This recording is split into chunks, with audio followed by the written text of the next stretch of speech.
And we are finally live, folks.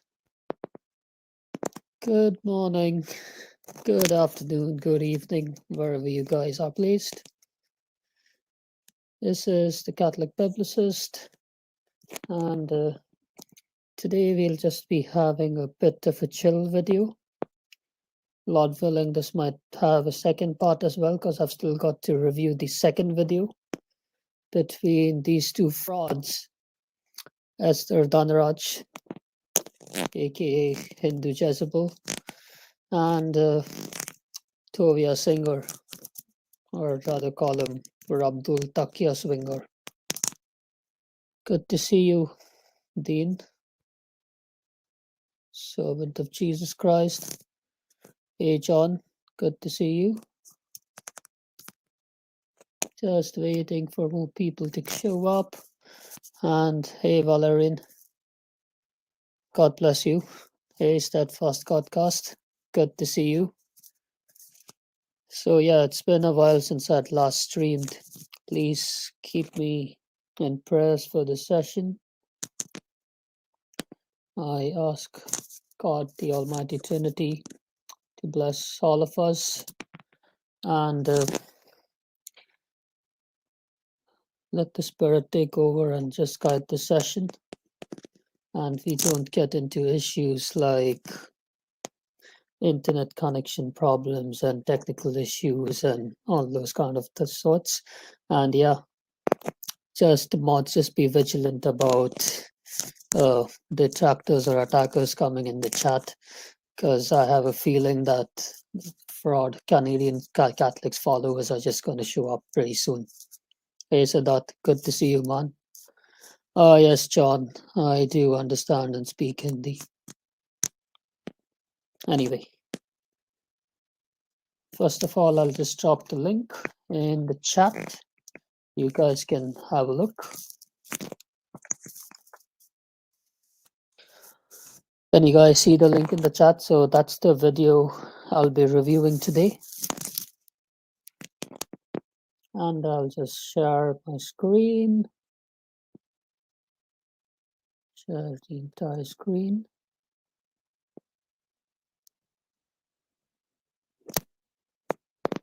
Got it. So you should be able to see my screen as well.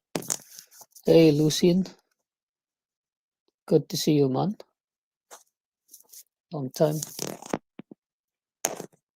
I just want to check if the audio is good. Outreach Judaism. This is an international organization dedicated to countering the... Is the audio good, guys? I just want to check that. I know you guys might take some time to respond because there's about a 10-second lag. Cool, audio is good. Hey, CCDV. Nice, sweet. Okay, so I'm just wondering, why is this Hindu Jezebel in the first place having an interview with this lunatic, tovia Singer? I just can't understand. And they just gang up together and they bash Christianity. I just don't get it. First of all, she comes from the Hindu nationalist movement. Hindu nationalist movement was born, has its roots in anti-Semitism, by the way. Okay, that's another story. I might cover a bit of it during today's video, and probably more in part 2.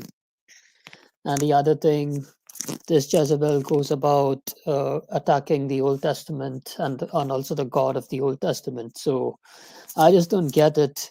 Why are both of them sitting over here attacking Christianity? And on top of that, there's a third guy called Jerome Anto, who's supposed to be debating tovia Singer in this conversation. He's supposed to be debating him, okay? But you'll see what kind of a character Jerome Anto is too. All right. efforts of missionaries and fundamental Christian groups to convert Jews. Do not miss today's show. It's a talk between a rabbi, a practicing Christian, and an ex-Christian. Rabbi Tovia Singer is a practicing Jew and is better known for founding Outreach Judaism. This is an international organization dedicated. Outreach Judaism. Rabbi Tovia Singer with the wife cow worshipper. Yep. Yeah, that's exactly true, man, Lucy. And that's what it is, the golden calf worshipper. The calf worshipper. dedicated to countering the efforts of missionaries and fundamental Christian groups to convert Oh yeah. That's Tovia Singer, your classical quote unquote counter missionary. Okay. Jews. He is a world renowned public speaker and lectures over 200 times each year around the globe. He lectures 200 times each year around the globe. I just see him on his YouTube channel. Where does he lecture around the globe? In countries like North America, South America, Europe, and Israel. He's also the author of the book, Let's Get Biblical. Why doesn't Judaism accept the Christian Messiah? And he's a frequent guest on television and radio shows. He has vast knowledge of topics such as anti Semitism, Holocaust revisionism, Jewish and Christian history, and If he has vast knowledge of topics like anti Semitism, he shouldn't be talking to you. of course, Christian missionaries. So he has had numerous interviews on radio and television over the years, and he continues to teach thousands, bringing back many to Judaism. And our next guest is Jerome. Now, listen carefully, folks. Jerome. Now, Jerome is supposed to be a Christian who's supposed to be debating, quote unquote, debating Tovia Singer in this interview. Now, Jerome needs no introduction on this show, but for those of you that are just tuning into my show, Jerome Anto is a practicing Christian. Practicing Christian. She's saying he's a practicing Christian. Just hear that. I'll just play it again. From India and Judaism. And our next guest is Jerome. Now, Jerome needs no introduction on this show, but for those of you that are just tuning into my show, Jerome Anto is a practicing Christian from India. Practicing Christian. Okay. Practicing Christian. And founder of Hindustani Christians, a group of Indian nationalist Christians. Jerome. Oh, Hindustani Christians. Okay, fine. But a group of Indian nationalist Christians. What does that mean? I really don't get it. Indian nationalist Christians. As we all know, is dedicated in countering the efforts of church in general and radical Christian evangelicals in particular. Jerome counters radical Christian evangelicals in particular. Tell me, man, all the Indians in the chat, John, Ahmed Khani, Siddharth, tell me, have you come across any radical Christian evangelical in India? Do they even exist? No, they don't exist. Uh, and Jerome is countering radical Christian evangelicals in particular. If Jerome is a practical Christian, why, I mean, a practicing Christian, why would he even care about radical Christian evangelicals? Come on, man. Even the guys who live in the West, we have seen radical Christian evangelicals preach on the streets. Do we give a damn about them? No, we just let them do their thing. Is Jerome even a Christian? Who target the gullible Hindus for conversion. Who target the gullible Hindus for conversion. Oh, yeah, the rice bag converts, all this nonsense. Jerome has been one of the most provocative, powerful, and vocal Indian Christian Provocative, powerful, and vocal Indian Christians against the business called conversion. against the business called conversion. So, conversion is a business. I didn't know conversion was a business. Seriously.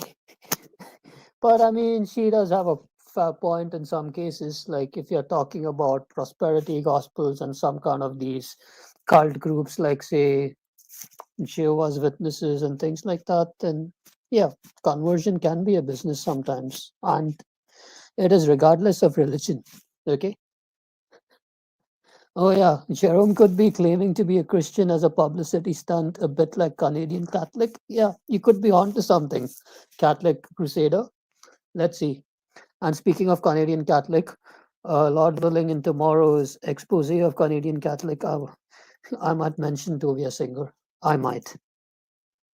His efforts of late has been to educate the Hindus on this conspiracy called churchianity. Churchianity. Again, he's talking about evangelical churchianity and certain fringe groups of evangelicals selling prosperity gospels and things like that. He's not targeting mainstream Christianity. Yeah, servant of Jesus Christ. He's an ex-Hindu who's become a Christian. And yeah, I can testify to that. Like, even I was in a Christian school in India, and none of us were converting the Hindus. In fact, the Christians in that Christian school just made up less than 20% of the students there. And we even have more non-Christian teachers than Christian teachers within Christian schools in India. I don't know what this Esther is smoking, this cow worshipper, or rather this cow, what's she smoking? So, welcome to the talk, Rabbi Singer and Javon. Namaste. Thank you for, thank you. Thank you. So, Rabbi, Here he's saying namaste, thank you. So getting Tovia Singer for them apparently seems to be a big thing, as if he's a big celebrity or something. Seriously. yesterday I was actually watching you on a podcast called Myth Vision with Dr. Robert Price. Myth Vision, it's an atheist channel. That guy's a militant atheist. And then on top of that, he's with Robert Price, who's a Christ myther on top of that, who thinks he's a historian. Dr. Robert Price, I don't know. He's a guy who just doesn't even believe that Jesus even existed and it's just a fabricated myth. And yeah, again, I don't know why this guy Canadian Catholics keeps coming in my head. He's just obsessed with Robert Price. Anyway, I don't want to digress from the topic. And you were saying something like, oh, so this is how you earn your living? Prepare 2 or 3 minutes something and just let it roll. And this is how you earn your living. So just to tell you, that's exactly what I'm going to do today. So, in fact, Tovia Singer smile, so creepy. What are you thinking, Tovia? Seriously. I haven't even prepared the 2 to 3 minutes something today. I haven't even spent that kind of time before coming to the show. In fact, what I'm going to do is pitch the two of you against each. Now listen, she wants to pit Jerome against Tovia Singer. So there's going to be a debate between them. Since Jerome is a practicing Christian and Tovia Singer is a rabbinic Jew, a counter missionary. So she's going to have them debate each other, okay? This is going to be a debate, guys. Each other and let you fight, and I'll sit back and enjoy the brawl. So she'll sit back and she'll enjoy the brawl. So both of them are just going to sit and fight. Yeah, Barantas, there's no such thing as a nationalist Christian. That's all nonsense. I'll sit back and enjoy the brawl. So this guy is going to have a debate with Tovia Singer. Now let's see how fun this debate is. Oh, I deeply I'm appreciate just that. kidding. I'm just kidding. You have no idea how happy that makes me. Oh, really? that- Okay. So Because you are the fighter guy, huh? Israel's such a large country, such a large democracy, and India is such a tiny country. So, of course, that gives me an enormous advantage. After all, you have lakes that are bigger than our country. So I really, really am very grateful for that honor and distinction. Why don't you just set the whole Indian country against me? No, I appreciate that very much. And then we'll move on to But smaller things also- like China. Yeah, go ahead. Yeah. Size of the country doesn't matter because I've seen you in several of your shows, your debates with such apologists like William Lane. That debate with William Lane Craig, I can't even get that footage. I just have a 10 or 15-minute footage, and it's not even the complete footage. Please mention his debate with Dr. Michael Brown. She'll never say that. Where he got destroyed. Tovia Singer got completely destroyed. Craig Evans, and then people like that. So Oh. I don't think, I mean, even if And trust me, having a theological debate with William Lane Craig, theology isn't William Lane Craig's forte, to be really honest. He could probably have a ball game with atheists and things like that, but when it comes to theology, no, that's not his forte. yes, Israel is not even as big as the largest lake of India, Rabbi Tovia Singer is indeed big fighter.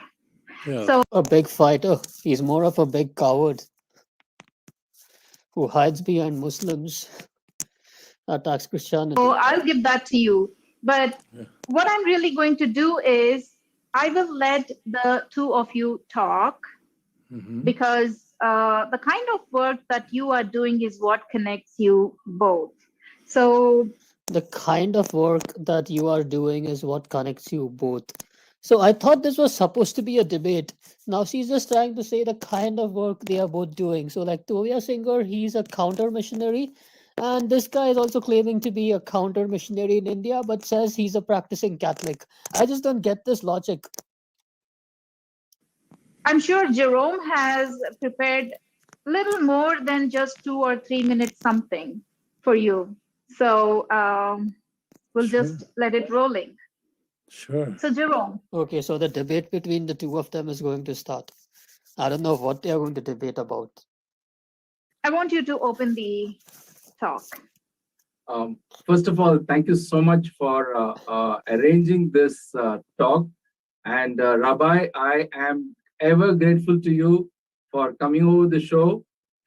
I have been wanting to talk to you for the last 1 year. So, because I've been going through what Israel has gone through over the years, over the thousands of years, and I've seen my own country going through a similar situation. So, my first question is, Rabbi, is I would like to know what are the challenges that Israel has gone through. Huh? I thought this was supposed to be a debate. That's what Esther was saying. This was supposed to be a debate. She kept saying it on and on again. These two are going to brawl, but instead it's just an interview. It's not a debate. I'm so disappointed, seriously. And he's just asking about Israel's challenges. I thought he was going to have a debate with Tovia Singer. What the heck? I just don't get it. In the last few years, few decades, ever since 1948 when Israel was formed, and how the evangelicals have somehow tried to seep in into Israel and been able to uh, uh, remove the carpet from the feet. So I wonder what kind of challenges has Israel gone through. Okay. So So he's talking about the evangelical missionaries coming over there. Personally speaking, I have mixed views about the evangelicalism going on in Israel because even they also have their vested interests, to be really honest. So just to be fair with Tovia, he does make a fair point over here, but then that's not really the big picture. first of all, Israel and India are celebrating 29 years of diplomatic relations. And in recent years, Israel and India are enjoying a very, very close relationship. But I technologically, economically, on many, many fronts, India and Israel also have a lot of common interests. But I confess to you that I'm not a diplomat. I don't represent the government. I'm a rabbi. Um, Well, right now I can see you really being very diplomatic with people born out of an anti-Semitic organization such as the RSS and the Hindu nationalist movement. Why are you being so diplomatic, Tovia? These are the people which hate the Jewish nation. They were born due to anti-Semitism, anti-Semitic sentiments. Seriously. And why are you being so diplomatic with the Muslims when you want to destroy Christianity? How can you say you're not a diplomat, man? You're doing such a good job when it comes to diplomacy, going against people whom you shouldn't be agreeing with, but bashing Christianity, banding together with them. I really don't get it. You should win the Nobel Prize for diplomacy. I'm a theologian, so that's the area that I can focus on very easily with you. As it turns out, Israel has a complex relationship with evangelical Christians. For 2,000 years, the church regarded the Jewish people as a people who once were chosen by God, who had a unique covenant with the Almighty, but the church insisted that that covenant was abrogated, was destroyed, and the church has superseded Israel. The church has replaced Israel. In fact, Okay, now we need to be very careful over here. Now, Tovia Singer is talking about something called as replacement theology. Okay, I'll just come to Notepad just to, anyway, just go to format, font, make it a little bit bigger, just to give you an insight.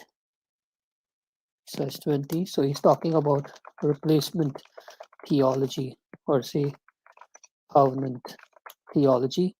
Now, this is not the majority position in Christianity, okay?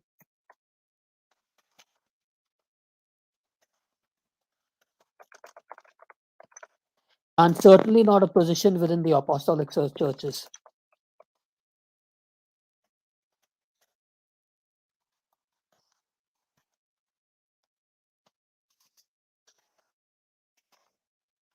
It's just some sects of Protestantism. Not all sects, some sects.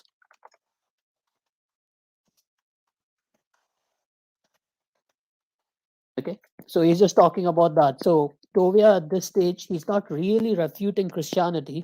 He's just refuting some subsect of Christianity or some views which some Christians hold, which unfortunately is overtly represented, especially by the evangelicals, rather a subset of evangelicals who go to Israel to proselytize. theology is called replacement theology, and the church is the new Israel. It's also The church is the new Israel. Yes, that's true. called covenant theology. And the Jews have lost all their blessings. And Augustine takes this further in his work called The City of God. I need to see where he's quoting from. City of God is Augustine's magnum opus. There are about 20 odd books in there. You can read it for free on New Advent. I'm still have to go through this to just see from which quote, where he's quoting this from and what really is the context. Because this guy, he's a very slippery clown. No wonder even Muslims hold him in great reverence.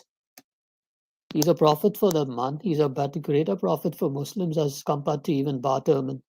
His magnum opus, that in fact the reason why Jews are around altogether is so that people see the low state of the Jewish people, see their deplorable position in society, and realize as a living memorial of what happened to the people who were responsible for killing Jesus.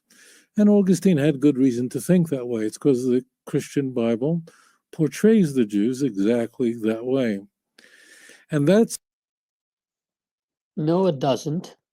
No, it doesn't. Here he is, just accusing the church of anti-Semitism. But however, to be fair with Tovia, some of the magisterial reformers were anti-Semitic. Martin Luther, for example, was anti-Semitic. All right.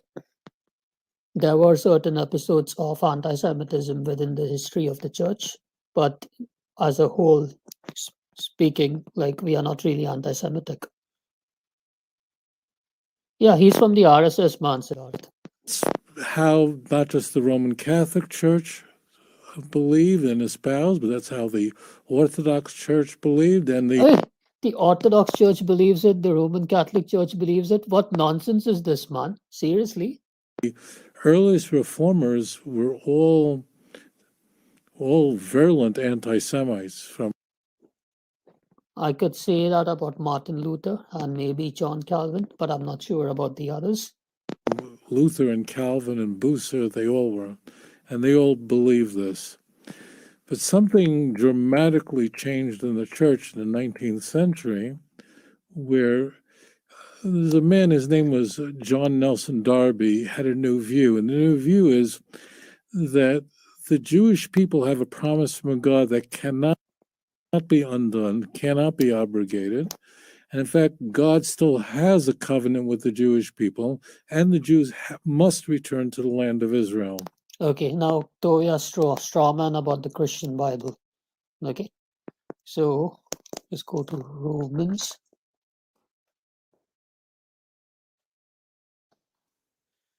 First of all, let me just get rid of tovia's straw man. Okay, Israel's rejection is not total. He's saying that the Christian Bible portrays the Jews in a very negative light. This is New Testament, Paul. So Israel's rejection is not total. If I say that, then has God cast away his people? This is Paul writing to the Romans. Certainly not.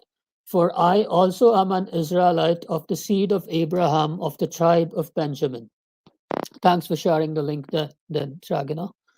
For God has not cast away his people whom he foreknew. Or do you not know what the scripture says of Elijah, how he pleads with God against Israel, saying, Lord, they have killed your prophets and torn down your altars, and I alone am left, and they seek my life. But what does the divine response say to him? I have preserved for myself 7,000 men who have not bowed the knee to Baal or Baal. Even so, then, at this present time, there is not a remnant according to the election of grace. And if by grace, then it is no longer of works. Otherwise, grace is no longer grace. But it is of works. It is no longer grace. Otherwise, work is no longer work. Okay, now here comes the main part. What then? Israel has not obtained what it seeks, but the elect have obtained it, and the rest were blinded. Just as it is written, God has given them, that is the Jews, a spirit of stupor, eyes that should not see, and ears that they should not hear to this very day. So this is again coming from Isaiah 6. Okay. And even Jesus quotes this in the Gospels. And David says, let their table become a snare and the trap a stumbling block and a recompense to them. Let their eyes be darkened so that they do not see and bow down before their back always. So the Jews are in a state of spiritual blindness. Now let's come back. Israel's rejection is not final. I say that when they have stumbled, that they should fall, certainly not. But through their fall, to provoke them to jealousy, salvation has come to their Gentiles. Now, if their fall is riches for the world and their failure riches for the Gentiles, how much more their fullness? So again, Paul is talking about the Jews. So what Paul is saying, if the fall of the Jews by crucifying Christ and rejecting his followers is riches for the world, that is the conversion of Gentiles coming to God, the God of Israel.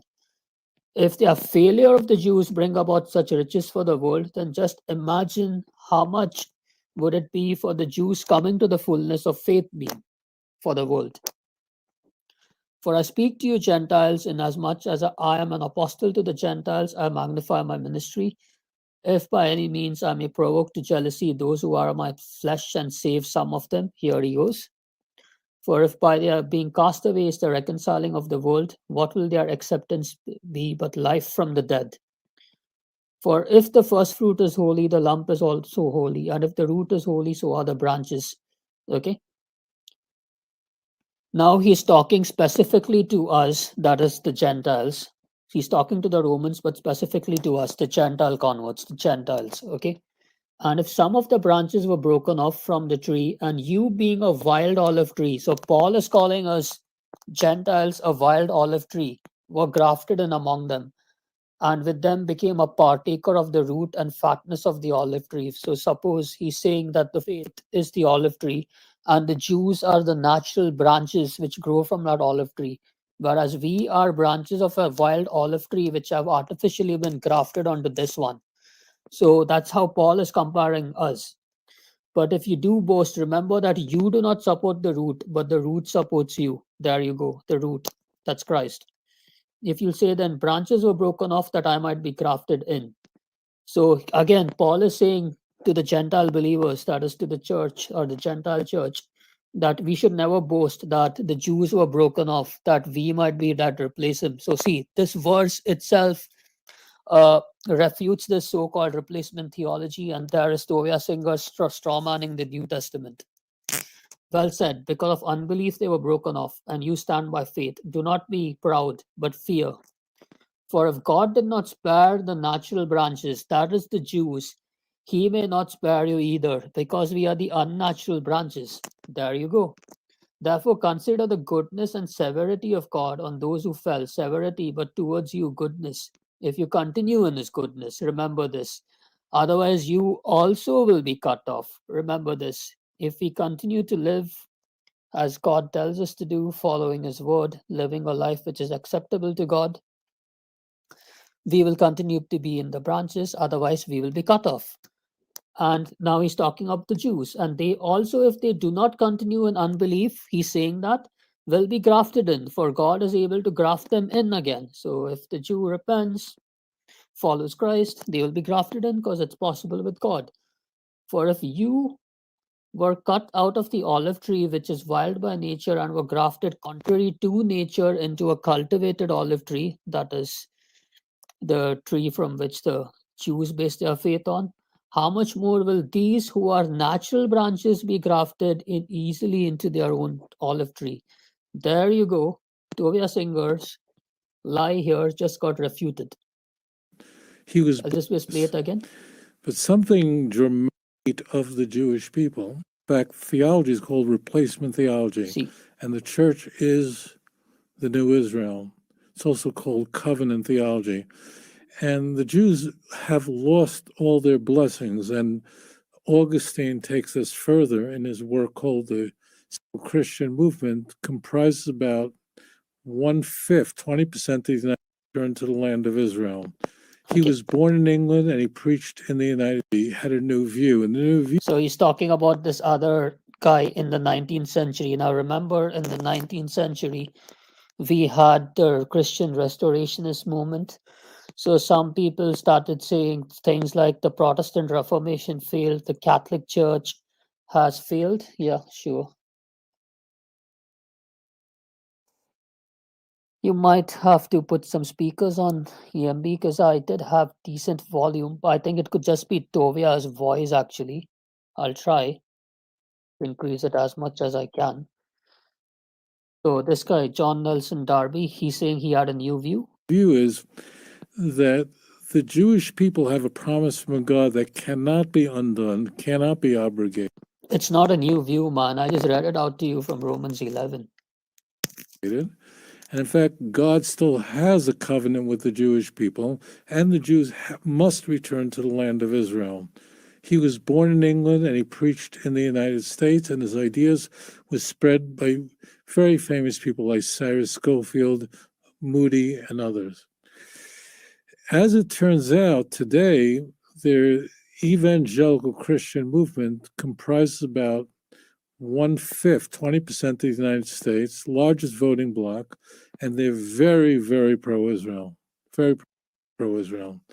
There's only one catch, because there's no free lunch. And the catch is that they are very pro-Israel, but they also are very committed to converting the Jewish people to Christianity. It is, in fact, these very same people who are very pro-Israel, and you have these kinds of people in India, and you have these Pro people in India, really. I wonder how many missionaries are there in India who are very pro-Israel. Name me one. Name me 5. sort of people in the Far East, where I used to be a rabbi in Indonesia.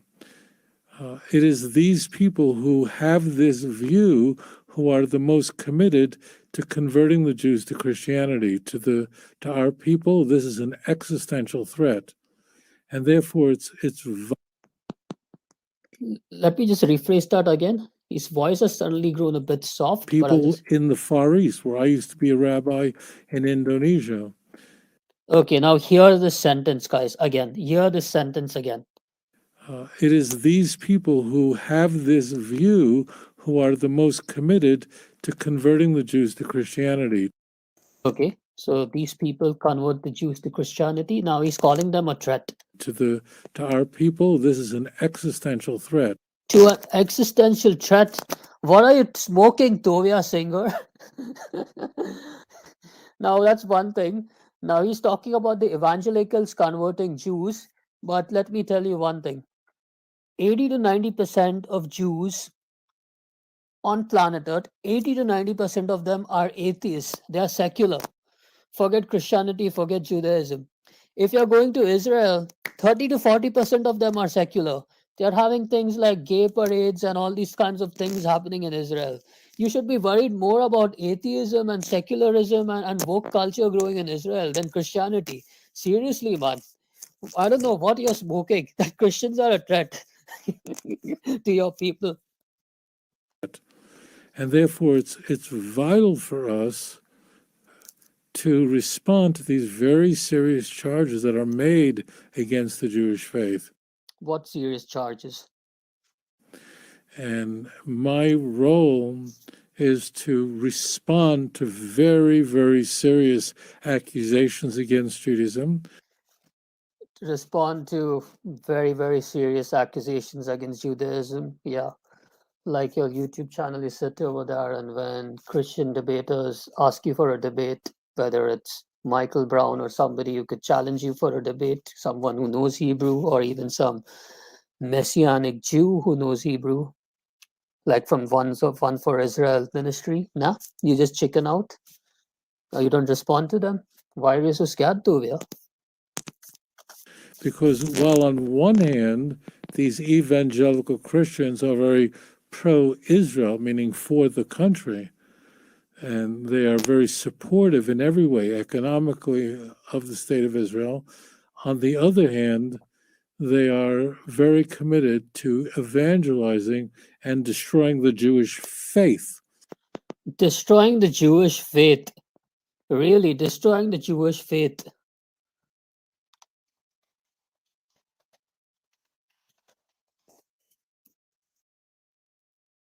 Here you go.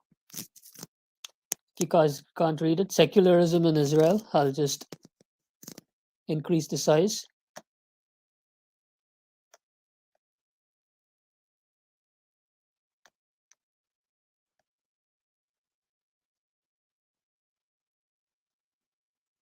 Separation of religion, differences in the Jewish population.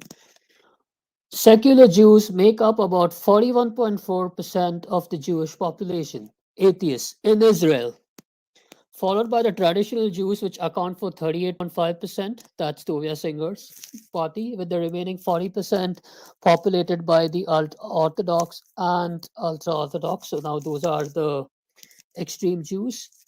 In Israel, now these are heretical movements. The reform and conservative movements are estimated to take up 7.6% of the Jewish population.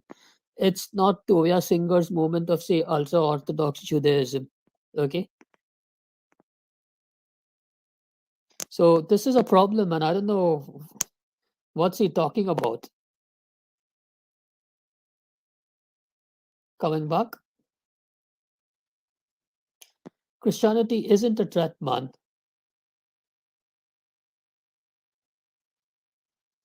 See, in terms of religiosity, I'll just increase this thing a bit.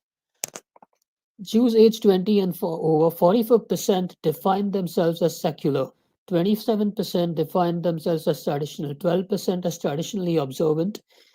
9% as Orthodox and 8% as ultra Orthodox. By the way, when Jews are saying that they are traditional and traditionally observant, that doesn't mean that they actually follow God. They are just cultural Jews, like how we have cultural Christians who keep Christian festivals and things like that, but would rarely attend church service and things.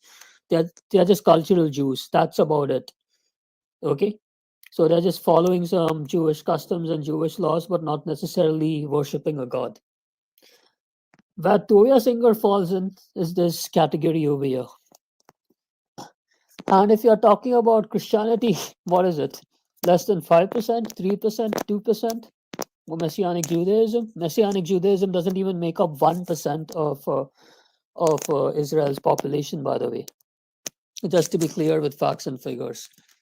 I don't know what this guy is smoking. And that's why I have to respond to their very, very aggressive programs to Very, very aggressive programs. Seriously. Very, very aggressive programs. evangelize the Jewish people. So, Rabbi, my next This guy, so-called Christian, he is supposed to debate Tovia Singer. Instead, he's asking him questions just to attack Christianity. question to you is the population of Christians in India is just 2%, suppose 2%. And I'm sure it is a similar such percentage in Israel as well. But how come they are so powerful? How are they so powerful? That's my question. So How are they powerful? Seriously, what kind of a stupid question is that? How are they powerful? Come on, man. In India, 2%. Do you see any Indian Christians in top political positions? No. I could argue that some of them are influential, but then the same could go for Hindus, the same could go for Muslims. In fact, we have so many Muslim politicians in India, especially in North India. What nonsense is that? Seriously. the question is, how are Christians so influential Yes. in both of our countries? Yeah, because in India, though they say the percentage is small, they are able to influence policies, arm twist government. Huh? Christians in India are able to influence government policies. Wow. What's this guy smoking? Seriously. Seriously. They can do the way they want to. I'm sure you had such experiences in Israel. Let me just tell you this. So it's really here a very, very different, completely different situation. This guy just told a blatant lie. This Jerome, so-called Christian, who's supposed to be debating with Tovia Singer in this video. What's going on in Asia, you're in South Asia or in Southeast Asia, is that just Christians in general are in high places of government and are very successful economically, and as a result, there's a lot of influence. The same thing was in Indonesia. Are there any Indonesians here? Tell me how many Christians are in power in Indonesia. If there are any Indonesians watching this channel, watching this video afterwards, it's around the 12-minute mark, 12-minute 50-second mark of Tovia's video. Just please take a note of that. Okay. Of late, there was an Indonesian man who had converted to Christianity, a Muslim man, and he's put in prison. Just talks about what kind of influence they have, and are there any Christian politicians or rich people, influential people in Indonesia trying to get that man out? No. What nonsense is this guy talking about? Seriously. Asia is the largest Muslim country in the world, 240 million Muslims. But you can be sure that the Christians, roughly about 30 million, have an enormous influence because economically they're doing very well. I also confess to you again, I'm a rabbi, I'm a theologian. I'm not really an expert in the makeup of the Indian government and the influence that powerful people have in your country, but I suspect it's probably the same. But that's not my area of expertise. Here in Israel, it's a little different because we're really surrounded by countries that are less than friendly. Israel is surrounded by, imagine having. You're surrounded by countries, by Muslim countries, yet I don't understand why do Muslims look up to you as a very good apologist and almost like a Muslim apologist? And why do you collaborate with these doxers like Ijaz Ahmed to bash Christianity? I just don't get it, seriously. Seriously. having, Lebanon in the north and Iran's proxy, Hezbollah there. And then you have Syria. I don't know.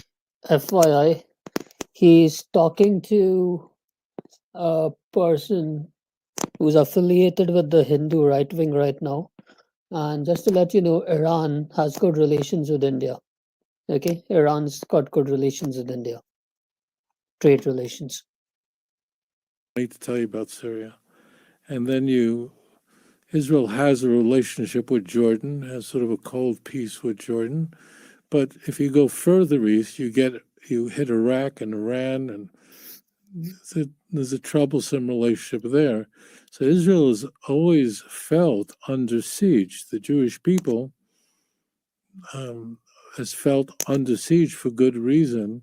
And in fact, the Jewish state emerged out of the ashes of the Holocaust. So as a result of that, Israel does cherish any friend they can find. It should be noted that 35 years ago, Israel didn't have a relationship with India or had a horrible relationship with India. It was a nightmare. India, we're going back a generation ago, we used to host the large conferences on third world countries, and it was basically it was like target shooting. Israel was under attack constantly. Israel and India today are the closest of friends, but alliances change. Here in Israel, there is a feeling that it is evangelical Christians that are Israel's best friends, and I'm very grateful for their support for Israel, but not at any price. I'm not willing to have my family, my people, my nation spiritually destroyed. Oh, really? Spiritually destroyed by evangelical Christians, even if they could be prosperity preachers or not preaching the right kind of theology or having personal intentions of, giving Israel money, supporting them in exchange of, converting people. Okay. But then, I don't know, really, is that your biggest problem, tovia? Is that your biggest problem? Is that biggest Israel's spiritual problem? Let's have a look. Gay parades.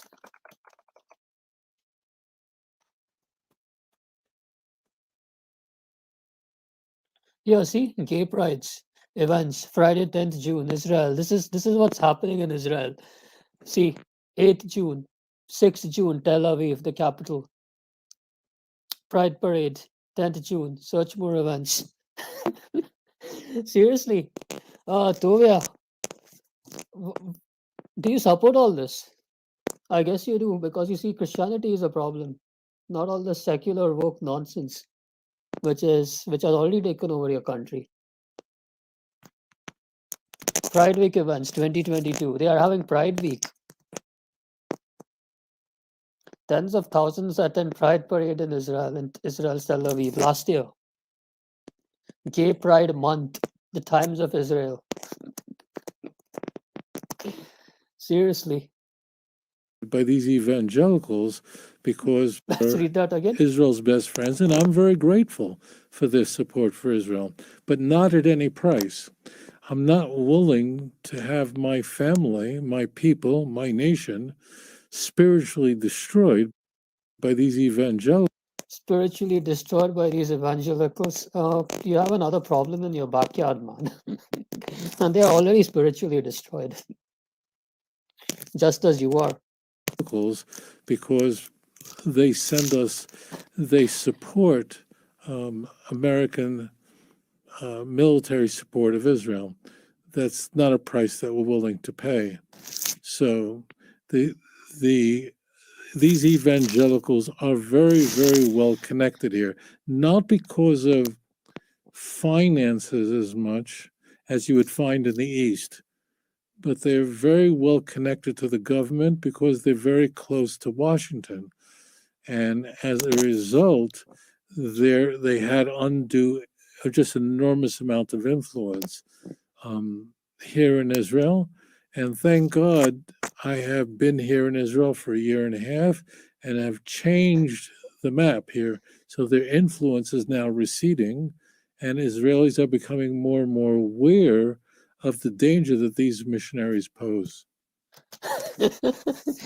It's not Israel as a state which is becoming more and more aware. It's just a certain section of the ultra Orthodox Jews who are kind of linked politically with the ruling party, with Netanyahu, who are concerned with these evangelical missionaries.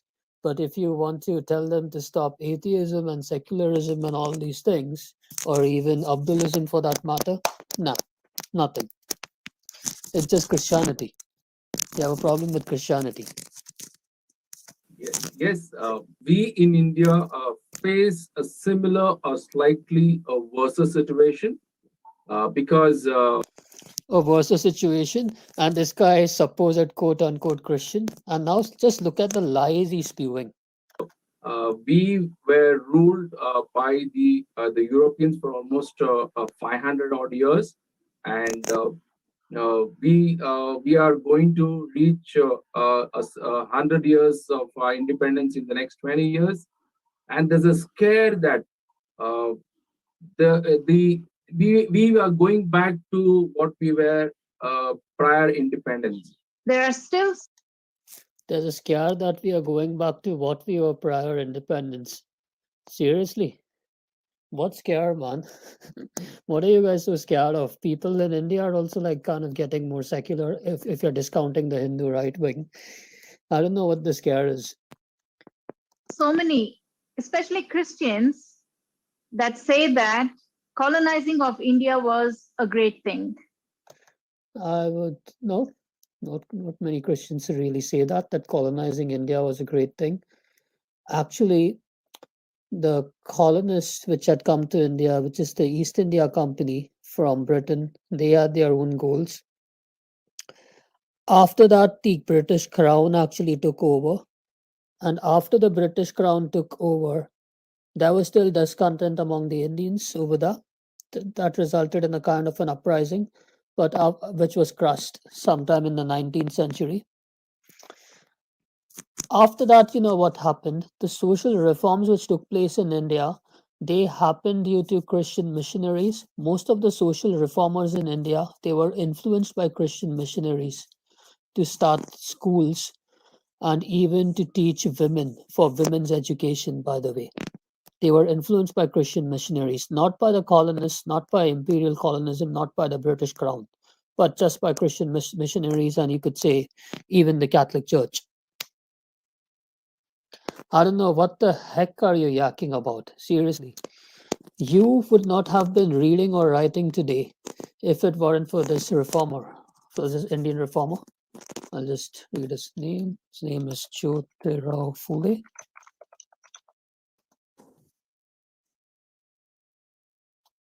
So, this is an Indian reformer.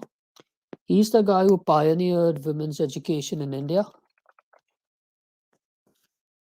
See, he and his wife Savitribai Phule were pioneers of women's education in India. Here you go.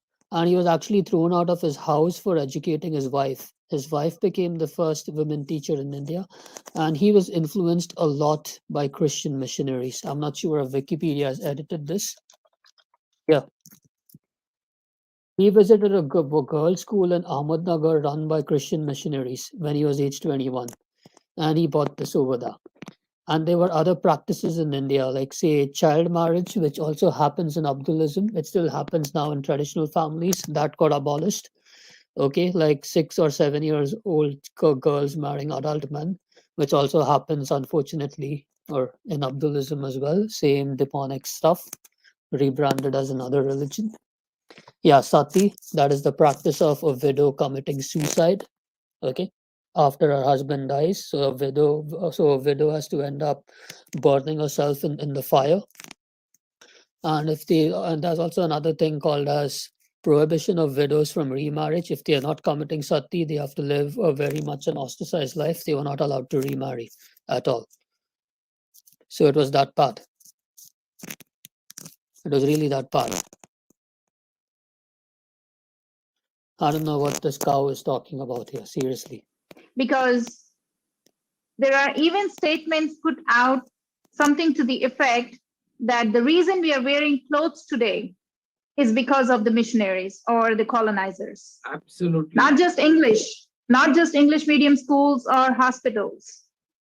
Absolutely. The very reason that we are wearing clothes is because we were colonized at one time. So those are the kind of statements that are peddled. Yeah. You're just throwing blanket statements over there and rhetoric. It's the same kind of nonsense and rhetoric people throw and myths people have about the things like the Council of Nicaea, for instance. These are all blanket statements. Please cite your sources. And that's what we've been carrying on our shoulders, which is not true, because the Indian civilization also is a very old civilization, and it has stood the onslaught of Christianity and Islam. Stood the onslaught of Christianity and Islam. Oh my gosh. Fine, Islam did come over there, but Christianity, please, that's a different story. It stood the onslaught of Christianity and Islam, right? Christianity did not begin in India because of the British coming here or because of the Portuguese coming here. Christianity began in India, in South India, in the first century by Saint Thomas, the apostle, who was martyred, stabbed with a spear on a mountain by your forefathers. Keep that in mind. Also, there are traditions which say that Saint Bartholomew or Saint Nathaniel had also come to India at one point and had evangelized the church. For many years. So, keeping that aside, my next question is this: is it important to convert to Christianity to get salvation? Now, this is important. This is really important. Now, you just see how Tovia just lies. Just lies. Because that's exactly is what is being preached to the gullible Hindus, saying that you're going to be damned if you don't believe in Jesus Christ, if you don't get baptized. Yeah, so it's really good to go to heaven. The idea is very attractive.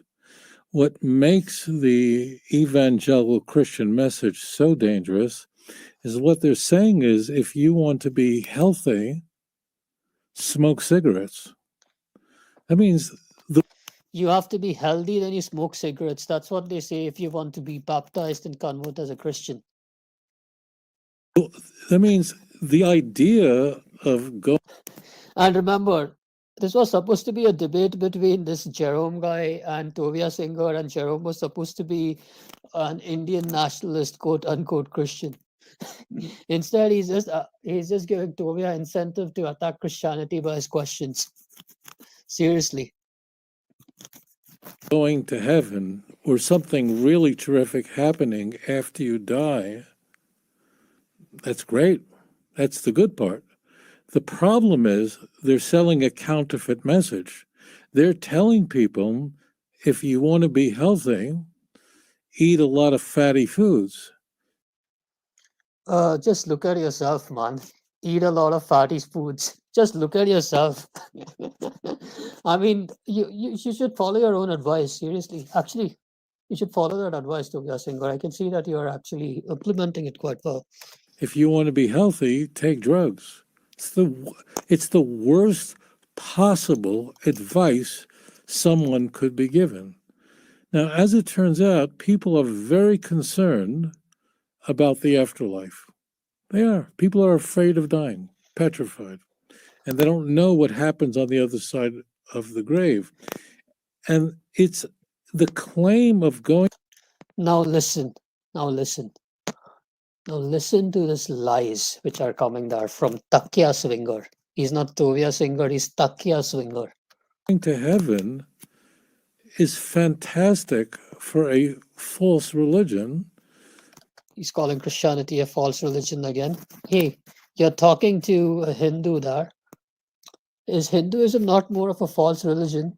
They worship the calf, the golden calf.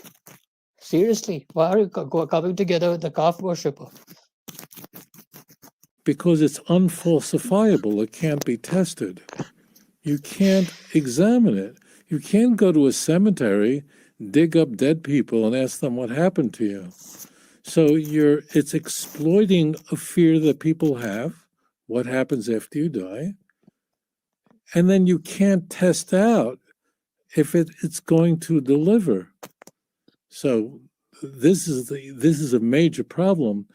In contrast, in the Torah, in the Jewish Bible, there's never a In the Torah, the Jewish Bible, he's talking about the Tanakh, the Old Testament. He's talking about the Old Testament. Now look at his lie about the Old Testament. threat of going to hell. There's never a threat of going to hell. Really? Really? What is Gehenna? And never a promise going to heaven. And never a promise going to heaven. Really? Really?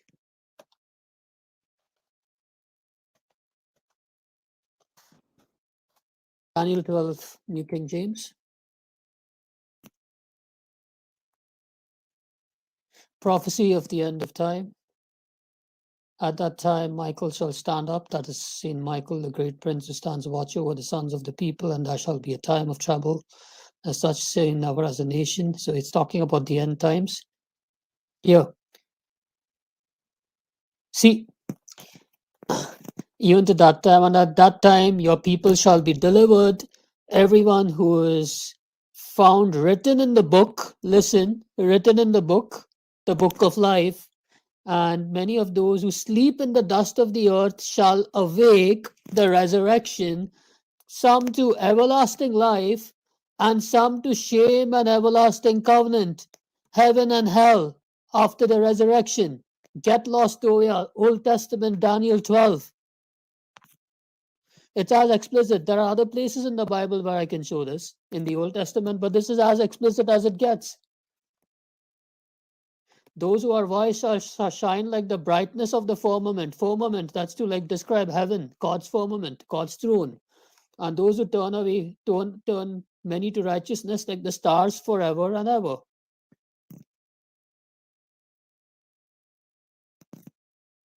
Liar. Liar. Liar. There is such a place. There is an afterlife and a resurrection, and it's mentioned very, very briefly. But the God of Israel says that if you're not loyal to me, it's going to stop raining, and food is not going to grow. Please stop talking about temporal punishments which God brought on Israel and other nations in the Old Testament for not following his covenant, about what happened to Sodom and Gomorrah, or what could happen to Nineveh, and how people of Israel were punished for their sins time and again. Don't talk all this nonsense about the temporal punishments on this side. Whereas Daniel 12, it's not talking about rain, it's talking about some to everlasting life, some to shame and everlasting contempt. Hell. Your land is not going to be fertile. You'll go into exile. I'll bring you back. So if you're God and you're writing scripture, you're not going to appeal to something that happens after you die, because after you die, it's too late to repent. After you die and you see hell, then what good is it? You can't do anything any longer. But if I say, look, if you smoke cigarettes, so what's going to happen is you're going to start coughing. You're going to feel very, very sick. You're not going to be able to walk anymore. You're going to be out of breath. And that's what happens to people. They start feeling really bad. And you know what they do? They quit smoking. They quit doing drugs. And you know what? What nonsense are you talking about, man? If you're an addict or a smoker or an alcoholic, it's really difficult for you to quit unless you're into some kind of a program like Alcoholics Anonymous or some kind of rehab programs or that like. Really? What nonsense are you talking about? You might feel bad after you've taken the thing and after you've gotten the high, but after a while you'll again start craving for it. You won't quit just like that. You won't quit cold turkey. You will only be able to quit or get rid of it over rehab programs, and sometimes it's multiple rehabs. What a bad analogy you're drawing, man. What happens? They feel a lot better. So I want to just contrast the Christianity with my faith. And that is that Your faith is not Judaism. Your faith is rabbinic Judaism. It's not covenantal Judaism. Christianity is promising heaven or hell. This is in no way matches any message found in the Hebrew Bible, which they claim they believe in. There's no threat like that. No threat like that. What is this? Daniel 12 verses 1 to 2? I don't know. Okay, you'd say that maybe we have mistranslated it incorrectly. Okay, fine. Let's have a look at Daniel 12. What's that site called, man?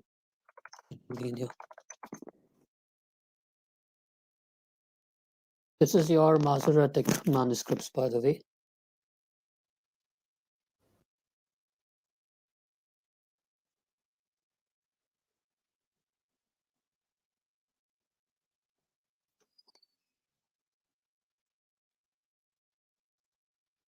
There you go. There's verse 12. And many in the book, that is the book of life written, who is found, everyone to life, these shall awaken the dust of the earth of those who sleep, everlasting, and contempt to shame, and those everlasting. Yeah, contempt to shame, the others. So it's again talking about heaven and hell and the final judgment. And this is the Masoretic manuscript, man. What do you guys use? That the resurrection is mentioned, but it's not as a threat. Why? How would you threaten someone about something that you can't test, you can't see? The Torah. Likewise, how can you promise someone about something you can't test or you can't see? How can you promise heaven when you can't test it and you can't see it? Flawed logic, seriously. Abdul logic. Was written by God, and therefore God really can control the weather. He really can control the fertility of the ground. He really is in control of history, and that's what you find in the Jewish scriptures. And what people really ought to do is, when they're confronted with these claims by evangelical fundamentalist Christians, the way to see through it theologically is to compare it to what you find in the Jewish Bible. And what you discover is that the church has altered the Jewish Bible, changed it, manipulated it. Liar, the church has altered the Jewish Bible, changed it, and manipulated it.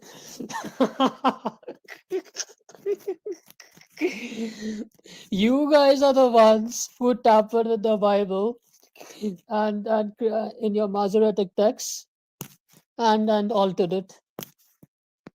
Not us. And we have archaeological evidence from the Dead Sea Scrolls to prove that the Septuagint and the Hebrew in the Dead Sea Scrolls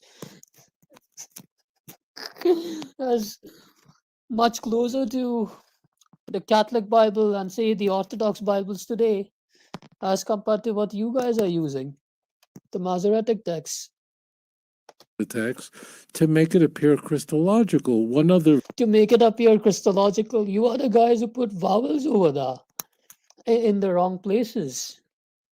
Very serious problem is that almost no Christian, learns Hebrew, certainly not as a child, none. In India, the only Christian that can... Tell me, how many Jews do you know learn Hebrew and are able to read and write the Torah in Hebrew? How many Jews? No, none, except maybe your rabbis. Really, a really poor analogy, man. Really poor analogy. Same thing can be said about Hindus. How many Hindus do you know who know how to read their scriptures in Sanskrit? I mean, they could read their scripture in Sanskrit, but they would not be able to understand it one bit. It'll just be their priests and their scholars and clergy taking care of all these things.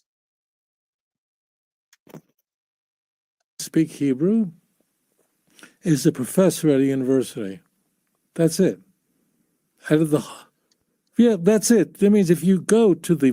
And about your claim that we changed the Bible, okay, now as a Catholic, with respect to the Catholic Church, our Bible, the Latin Vulgate, was compiled by Saint Jerome under the tutelage of rabbis, under the tutelage of rabbis, by the way. And our Bible, which is the Old Testament of the Latin Vulgate, it's over 80%. It corresponds with the Septuagint, and it also closely resembles the Hebrew in the Dead Sea Scrolls as compared to the Hebrew in the Masoretic. And Jerome had written sometime around 400 AD, and the surviving Masoretic manuscripts, which you guys use, they date to around 800 or 900 AD, about maybe one or two generations later, with your alterations in it.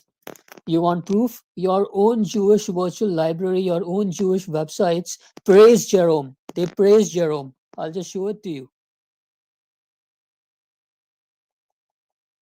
Just a second. So there is Jewish virtual library. I'll just a minute. I'll just send you guys the link. Give me a second.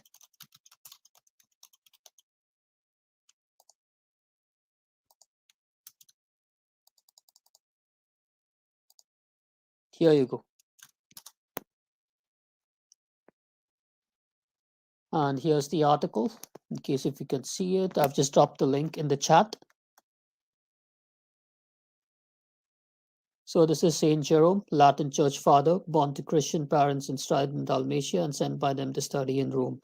In Gaul, where he lived a life of pleasure after completing his studies, he was overcome by thoughts of repentance. He decided to pursue an ascetic life and joined a group of ascetics in Aquila. In 374, he decided to go to Jerusalem, the land of the Jews. But on his way, he became ill in Antioch and stayed there. For 3 years, he lived the life of a hermit in the desert of Chalcis. There he met an apostate Jew and with his help began to learn Hebrew. He then returned to Antioch where he was ordained a priest. He proceeded from there to Constantinople where he met Gregory of Nazianzus, another church father, and heard his discourses on the exegesis of Bible. From 382 to 385, he lived in Rome and served as secretary to Pope Damascus I. During his stay in Constantinople, he was engaged in translating the Chronicon of Eusebius in Latin, as well as supplementing it and lengthening the cover from the 20. Okay, I'll just skip this sentence. Yeah, here we go. Now, this is the part which is this. In 386, Jerome settled in Bethlehem, where he directed a monastery and devoted his time to study. He obtained money to found the monastery from one of his female followers in Rome, Paula, who traveled with several friends to Bethlehem, where she founded 3 nunneries. In Bethlehem, Jerome continued a study of the Jewish language, which he had previously studied in Syria, that is in Antioch, in Bethlehem. And who was he studying the Hebrew language from? From the Jews. Who was he studying the Old Testament from? From the rabbis. Why was he able to produce such a fine translation of the Bible of the Old Testament from the rabbis? I don't know what you're smoking, tovia singer. Seriously. Seriously. He had several Jewish teachers. One came from Lydda, and the second, named Bar Hanina, came from Tiberias. Out of the fear of Jews there, Jerome had several Jewish teachers. Okay. Out of the fear of the Jews, the latter was sometimes compelled, and according to Jerome, to visit him at night, and at times he even sent another Jew named Nicodemus to take his place. Because Jerome used to be scared of the Jews sometimes, but then he used to dissent, and at that time the Jews derided Gentiles who would not pronounce the pharyngeals properly, that is, the Jewish alphabet and the pronunciations. Jerome, however, attained such a degree of proficiency in the pronunciation of Hebrew that the transcription of Hebrew words in his writings are more important for knowledge of Hebrew pronunciation at that time. Your rabbis, Tovia Singer, your fellow rabbis have written this site and they have praised Jerome a lot. And you are over here saying that we have changed the Bible. I mean, who gave Jerome the first translation of Hebrew into Latin? Your own rabbis, man. And you're saying we changed the Bible? You are the guys who changed the Bible later using your Masoretic texts. Of course, Jerome could have been using the first generation of the Masoretic text, first or the second generation. You guys could have used a later copy. The study of Hebrew prepared Jerome for his important work, a Latin translation of the Bible from the original. this translation, together with this translation of the New Testament from Greek to Latin, was accepted as the official version of scriptures in the Catholic Church, known as the Vulgate, which later translated into English is known as the Douay Rheims, from its Latin name Vulgata. He translated the book of Psalms 3 times. There's all praise over that. Jerome also made various translations of the book of Judith and Tobit from an Aramaic version that since disappeared. Now, there you see, this is the Protestant claim that these books were only in Greek, right? But they were not so in Greek. There were some Aramaic and Hebrew version which later disappeared. These deuterocanonical books. Here, the Jews are actually talking about it. Yeah, on some the Dankar, yeah, Sati was practiced, and it still is practiced in some places even today. This is all nonsense that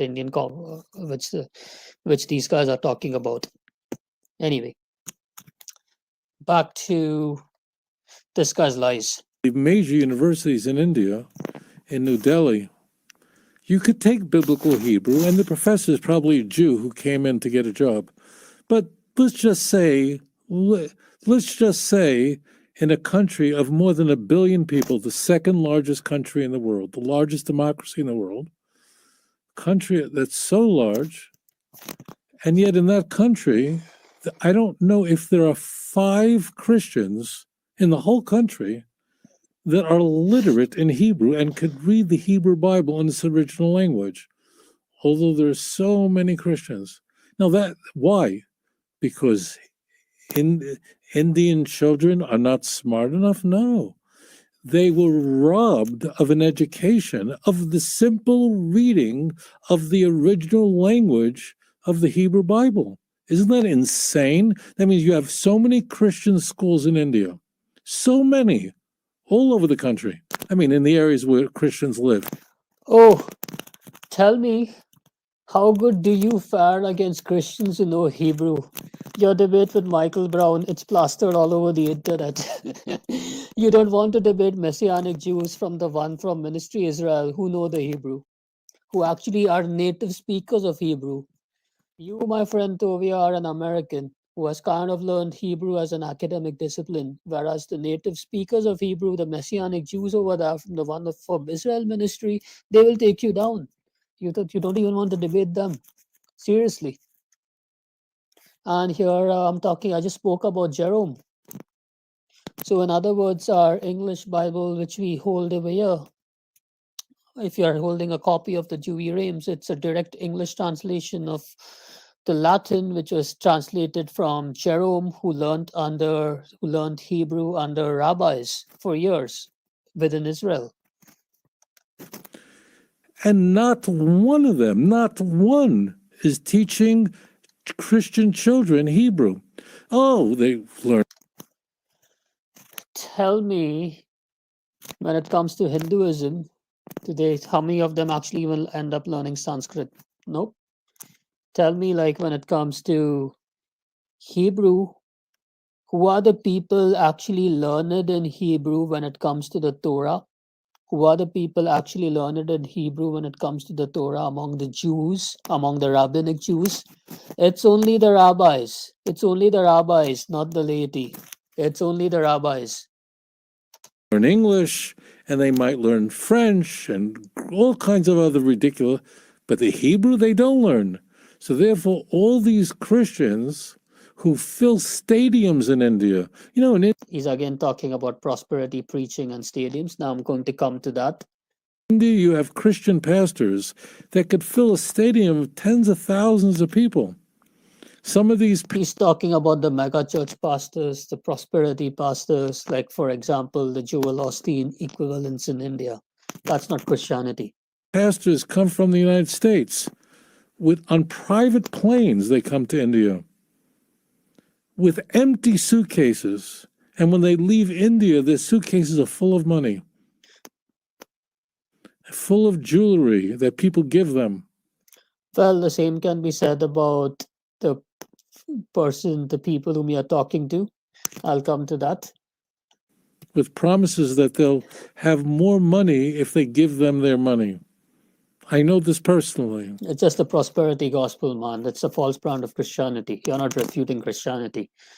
It's as good as me saying that, fine. Let's say that I'm talking about, say, a Reform Judaism or some liberal form of Judaism, and then I'll equate it against your rabbinic Judaism. You're just drawing a false equivalence here, Tovia. Seriously. They leave on private jets with suitcases full of money.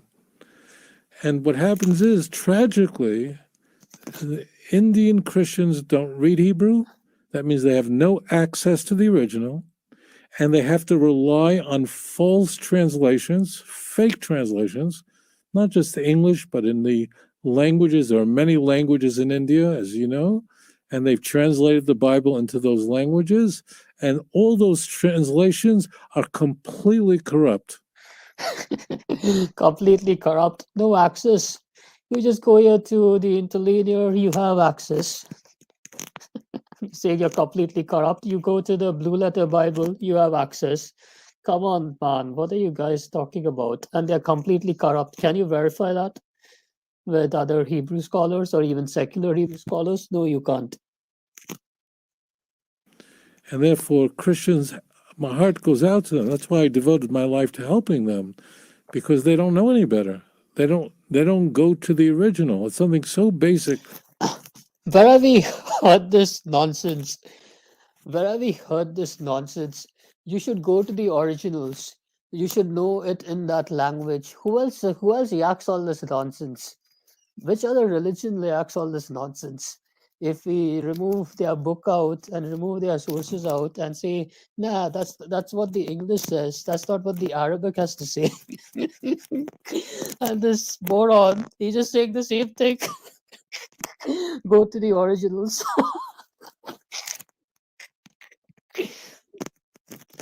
Seriously, Tovia Singer, I'll take you more seriously. We should be taking you more seriously if you're a Muslim.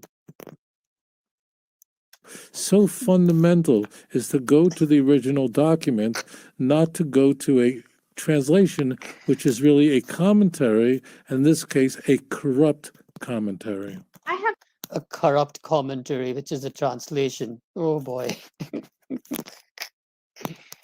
something interesting to note here. And if you're talking about commentaries and corrupt commentaries, you guys do not read the Torah. You guys go to the Talmud to interpret the Torah. Okay? And what's the Talmud? It's commentaries, traditions, and something. If I want to equate it with the apostolic churches, that's what we'll say. Like if it's the Catholic Church, we'll say that this is the catechism, this is the magisterium. Apostolic traditions, we'll say, fine, these are the commentaries of the fathers, these are the canons of the council, these are the dogmas passed in the ecumenical councils, and so on and so forth, to explicate the faith, to authoritatively interpret the Bible. So on that side of the fence, you're just following a similar pattern to what the apostolic churches are doing. And now over here, you're just claiming to say that you should go to the originals and behaving like some Muslim, and at the same time, I don't know, behaving something like a Protestant Jew. When it's not really the case. When it comes to rabbinic Judaism, you look at the Talmud. And when you look at the Talmud, you need to study it under a rabbi. You just don't study it by yourself. There's a branch of Judaism called as Karaite Judaism, Karite. I'll come to that. So it's kind of like anybody can interpret the Torah the way they want to interpret it. So it's like the sola scriptura variant of Judaism, and they kind of have roots similar. They kind of trace their roots to the Sadducee movement. You are saying that they do not go to the original Hebrew scripture. In fact, they do not go to the Tanakh portion of their Bible. Tanakh's the Old Testament, Tanakh. So the Right. Christians, Okay, and you know what Esther does when she goes to the Tanakh portion of the Bible? Here you go. Exodus 20. The traditional 10 are to keep the Sabbath, to not kill, to not steal, etc. In Exodus 34, when Moses is called back, Yahweh replaces 8 of the 10 to include the most bizarre commandments like not sacrificing anything with yeast, like celebrating the festival of unleavened bread, and to not cook baby goats in their mother's milk. Here she is blaspheming the God of the Tanakh. Here she is blaspheming the God of the Tanakh using the Hebrew scripture. And she is here consorting with this guy. Seriously, this is just spiritual harlotry between both of them. I can't say anything more about this. And this other guy pretending to be a Christian. I don't know. Of India do not want anything to do with the Tanakh as long as it suits their narrative. Only in very few contexts, if they want some kind of support to the statements that they are putting out, only then they go to the Old Testament. So when I point out that missing link between Tanakh and the New Testament, they say, oh, no, we do not have anything to do with Tanakh. All we are concerned with is what Jesus had to say. And Okay, now she's again talking about some fringe heretical groups. Some of these evangelical groups, they just kind of say, we only go with Jesus's words. We don't follow the Old Testament kind of stuff. So they'll only look at certain, places in Acts of the Apostles and say certain parts of, say, Paul's letters, and they'll reject everything else and maybe just emphasize on the Gospel of Luke, similar to this canon which that guy had, Marcion. That heretic Marcion, that second century heretic Marcion had. So she's again talking about some fringe, born again, so called quote unquote non denominational groups playing that game, saying we don't follow, we only read the New Testament, we don't follow the Old Testament stuff. what Paul had to say and all the New Testament writers had to say. And you are talking about them not reading the scriptures, Hebrew scriptures in its original language. Here I'm talking about not reading the Hebrew scriptures at all in whatever language. That's very, very incisive. There are. You're not reading the Hebrew scriptures at all in whatever language.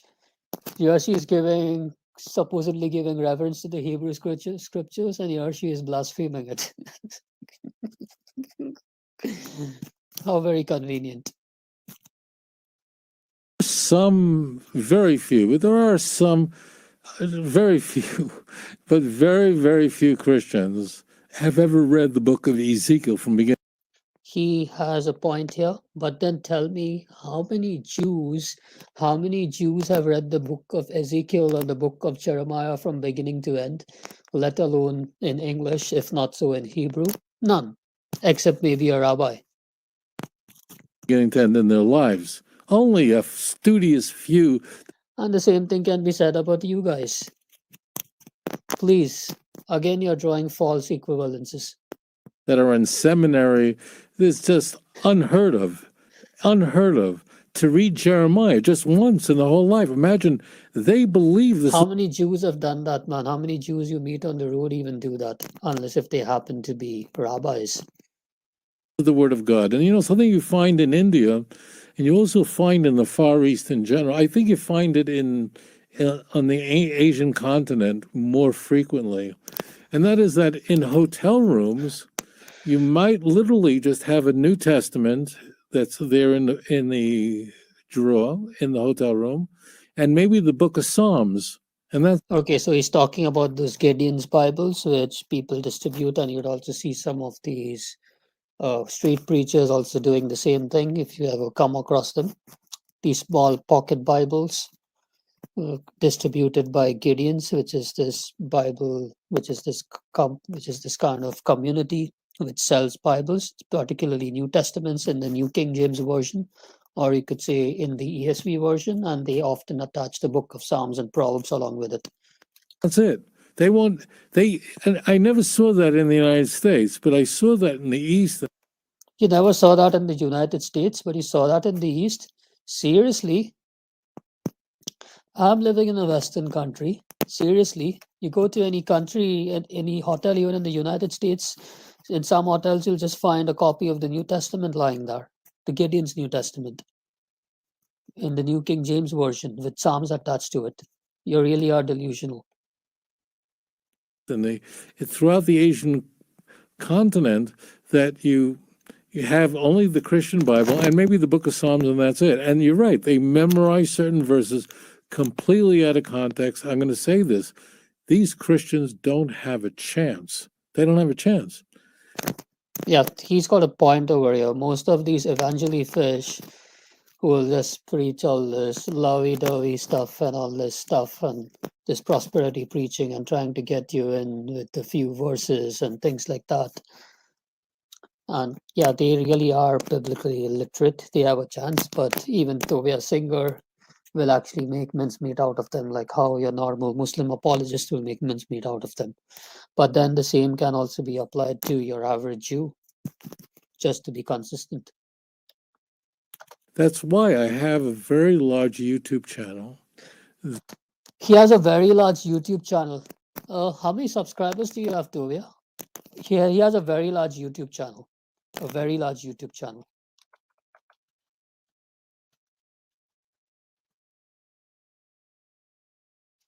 55,000 subscribers. That's not really a large YouTube channel. I could say it's considerably, it's a significant YouTube channel. It's not really a large YouTube channel or a very large YouTube channel. 55,000 subscribers.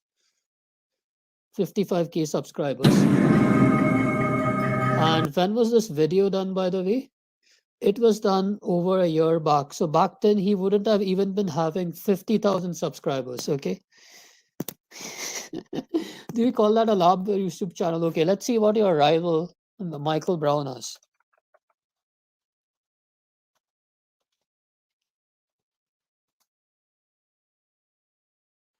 140,000 subscribers. I could say that this is a large YouTube channel, not necessarily a very large YouTube channel, but this is a large YouTube channel. It's got over 100,000 subscribers and almost three times number of subscribers Tovia Singer has at present. Seriously.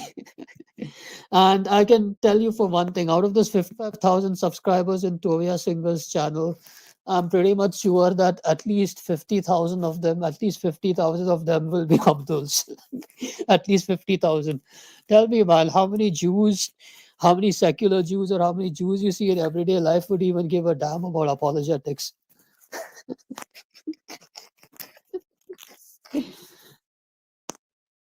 Seriously.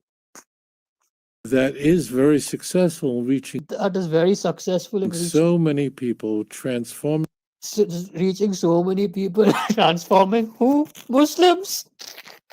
Muslims.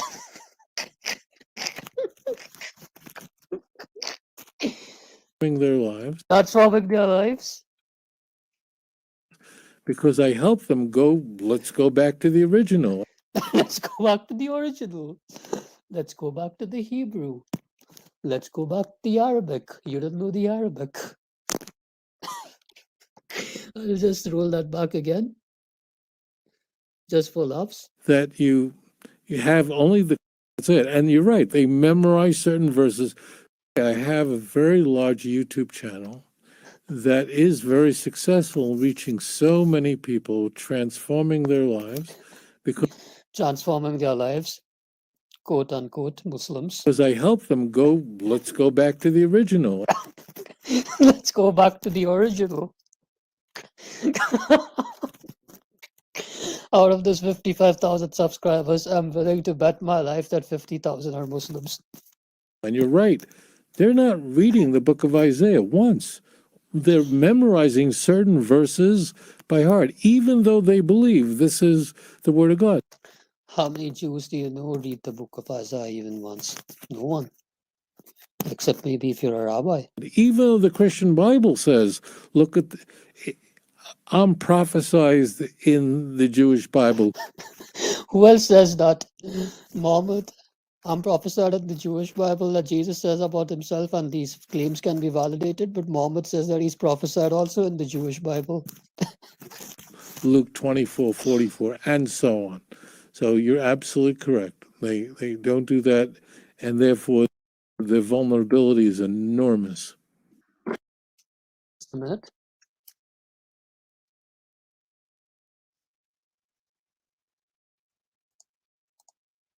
Sorry. When I used to be a child, when I used to go to church, When I used to be a child and when I used to go to church, is this guy admitting that he's an ex-Christian and he's not really a Christian? Did he just admit that? I thought he was supposed to be a Christian, Hindu nationalist, no, an Indian nationalist Christian. He just admitted something, yeah. When I used to be a child and I used to go to church. I remember the priest telling that you should not read the Bible. Just listen to our sermons and what is taught in the church. But that's the same thing the Jews do. They just listen to their rabbis and what is taught in the church. They listen to their rabbis' commentaries and their exposition of the Talmud. They don't really read the Torah themselves because they are not allowed to. In Hebrew, they'll have to study it under a rabbi. That's how it works, rabbinic Judaism. Unless if Tovia Singer has become a Karaite Jew. Until the charismatic event came into India, Bible was restricted to the Catholics. The Protestants used to be very what do you call? They used to use the Bible regularly, but the Catholics never used to use it. Since I work on the anti-conversion project, He works on the anti-conversion projects. You are a Christian and you claim to be a Christian and you're saying that you're working on anti-conversion projects in India. what they do, what the evangelicals carry. I question them, saying that you are converting people, gullible people who can't even read or write. Really, they convert gullible people who can't even read or write? Seriously? Hey guys, Hindus, tell me, how many of you even read your own scriptures in Sanskrit? Few of you even read them even in English, and few of them even know what they are in English. You'll rather ask your priest or your tantric or your sadhu to preside and recite things in Sanskrit, and you wouldn't even know what's going on half the time because you guys don't understand Sanskrit. Seriously. I think they are not educated. It's a far thing to read the Hebrew Bible. So I asked them this question. I said, whoever has converted, has he ever read the Bible once? So what the evangelicals say is this: it's not the knowledge of the Bible that is required; it is the faith. I You I know, I mean, fall this off. is, I fall off my chair. And How many Hindus, Mr. quote unquote Jerome, have actually read the complete Ramayana, the complete Gita, the complete Puranas, all the Vedas, just in English? Forget about Sanskrit. Except maybe your priests or scholars, and I doubt whether there's any Hindu living right now who's actually done that. Quit yakking nonsense. Your average Hindu is more ignorant about their own scripture as compared to your average Christian or your average Muslim and your average Jews. I've spoken about this aspect in every possible program in the past. And today, evangelical business is centered in the family. It's within the family. It's the mother, father, brother, sister. So he's again talking about the prosperity gospels where people have just made it as a business. Not necessarily all of evangelicalism, but you could say quite some substantial parts of it. So again, at the end of the day, you guys haven't done anything. You haven't refuted Christianity as a whole. You guys haven't refuted Anglicanism. You guys haven't refuted Pentecostals. You guys haven't refuted Catholicism. You guys haven't refuted Orthodox Christianity. Nothing. Seriously, nothing. Husband and wife who run this church enterprise. I just wanted to let you know. Recently, the government of India seized several million rupees from an evangelical, a prominent evangelical who resides in Canada. Now, what kind of stupid stories are these? Okay. Now I'll just be consistent. I'll just be equally be consistent. Today, all the evangelicals have moved to the US. In the West, they're all sitting in the US and the West, and then they remotely control the churches in it. Okay, now my turn.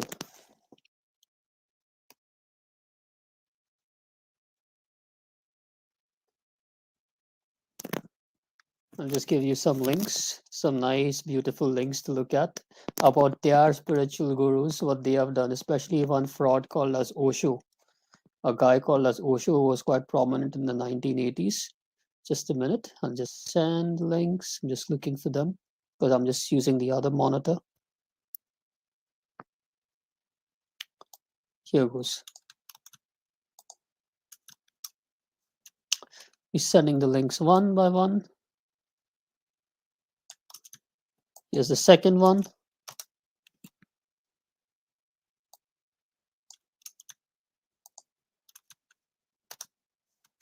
The third one. Here's the fourth one.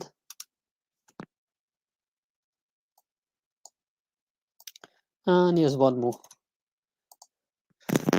If he calls that as an objection to Christianity, that's really a weak objection. The same objection can be leveled against any religion, any political system, any ideology, which is really a weak objection. Okay, so I'll just read it. Let's see what more he has to say before we So, forward. whatever Jerome said just now about the scenario in India, evangelicals hoarding tons of boatloads of money, actually truckloads of monies, and then moving away to greener pastures to settle there and remotely control their finances, their Hey, isn't your master Rajiv Malhotra doing the same thing? Aren't you doing the same thing as well, sitting in the USA, Esther Dhanraj? Huh? Seriously? Speak for yourself. Your master Rajiv Malhotra, you guys are doing the exact same thing. You are sitting there in the US. You're instigating Christian uh, persecution, especially in the rural areas in India, with your false agenda, with your propaganda over here. If you're talking so much about hating colonialism and Christianity and things like that, why are you living in the West? You shouldn't be living in the West. Go back to India. income that's coming from Indian churches. So, what kind of monies do evangelicals earn? Okay, now I'll just go through some fun time. So this is this guy called as Osho, called as Bhagwan Shri Rajneesh. I'll just increase the screen size. He was a spiritual guru in the 1980s. And you know this other guy called as Sadguru or Sadguru. Probably you could have seen that guy's face. He's kind of modeled himself a lot after his look. This other fraud. This other fraud, Sadguru.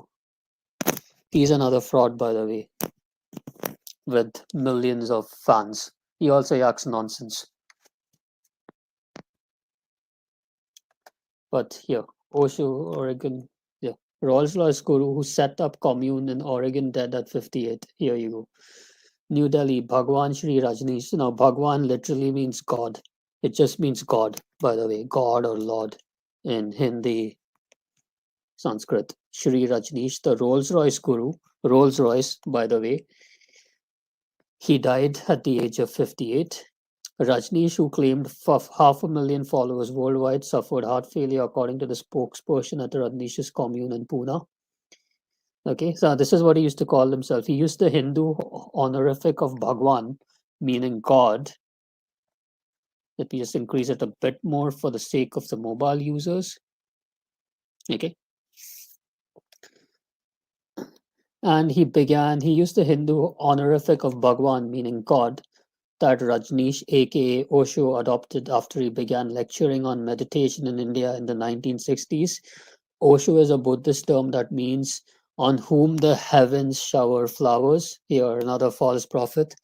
In 1981, Rajneesh brought his teachings of free sex and materialism to the scrubby hills near Antelope Ore, drawing thousands of slavish disciples whose reward was the Guru's daily drive-by in one of his 93 Rolls Royces, many painted psychedelic colors and some decorated with peacocks and lacy curtains. To nearby residents, the commune known as Rajneeshpuram was a monstrous intrusion. So he had kind of set up a cult-like community. It was known as Rajneeshpuram, and he had actually made it into a city. Okay. and the people saw this as a monstrosity. He actually tried to poison the town, and he actually tried to have politicians like the mayor in that area assassinated, by the way. I don't think I ever wished anybody dead, but I wished many times that he would go back to where he belongs. Rajneesh also enriched people in Pune, where he settled after being expelled from the United States in 1985 as part of a plea bargain agreement on immigration fraud charges. Okay. Another militant young Hindu tried to snap Rajneesh. So imagine, even the Hindus got fed up of him with a long life in Pune in 1980. Pune is known as Pune, by the way, Pune. It's an Indian town. But the case was dropped when Rajneesh refused to testify in court. Thank God he is dead. He was a living nuisance. We are extremely relieved that our problems have passed away. Okay. So, old school sex, drugs, and Rajneesh's 93 Rolls Royce. So, here he is, swindling people off. Here, people are just waiting in line here for him to get into his Rolls Royce. Rajneesh's first Rolls Royce. Here, and people here, his cult like followers.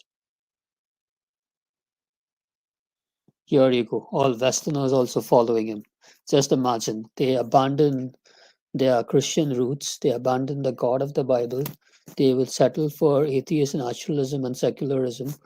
They will attack the Bible, they will attack Christianity, they'll attack anything that's got to do with Christianity, paint a secular Jesus, call Christianity irrational, but at the same time, they're ready to follow these frauds, these irrational frauds who promise them sex and spirituality and all these kind of things. This is what the world is coming to, folks. These are all his Rolls Royces back when he owned back in the day. Okay, just a second. Use sex and promiscuity to keep his cult loyal only to him. Yeah, another cultist like Muhammad, or say even the guy who started the cult of LDS, Latter day Saints, Mormonism. Here, doesn't he look like Sadhguru's predecessor? He certainly does. Attempts to enforce sexual participation at the Pune ashram did not always stop at psychological pressure. Sometimes it allegedly extended to the use of violence. Yeah, there you go. So come on, man. You're talking about evangelical preachers taking money and doing all these things. But come on, look at you guys. Let's just be consistent over here.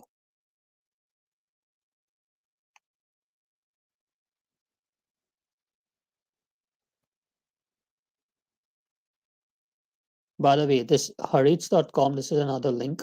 It's an Israeli newspaper. Just a second. I'll just send you this link over here.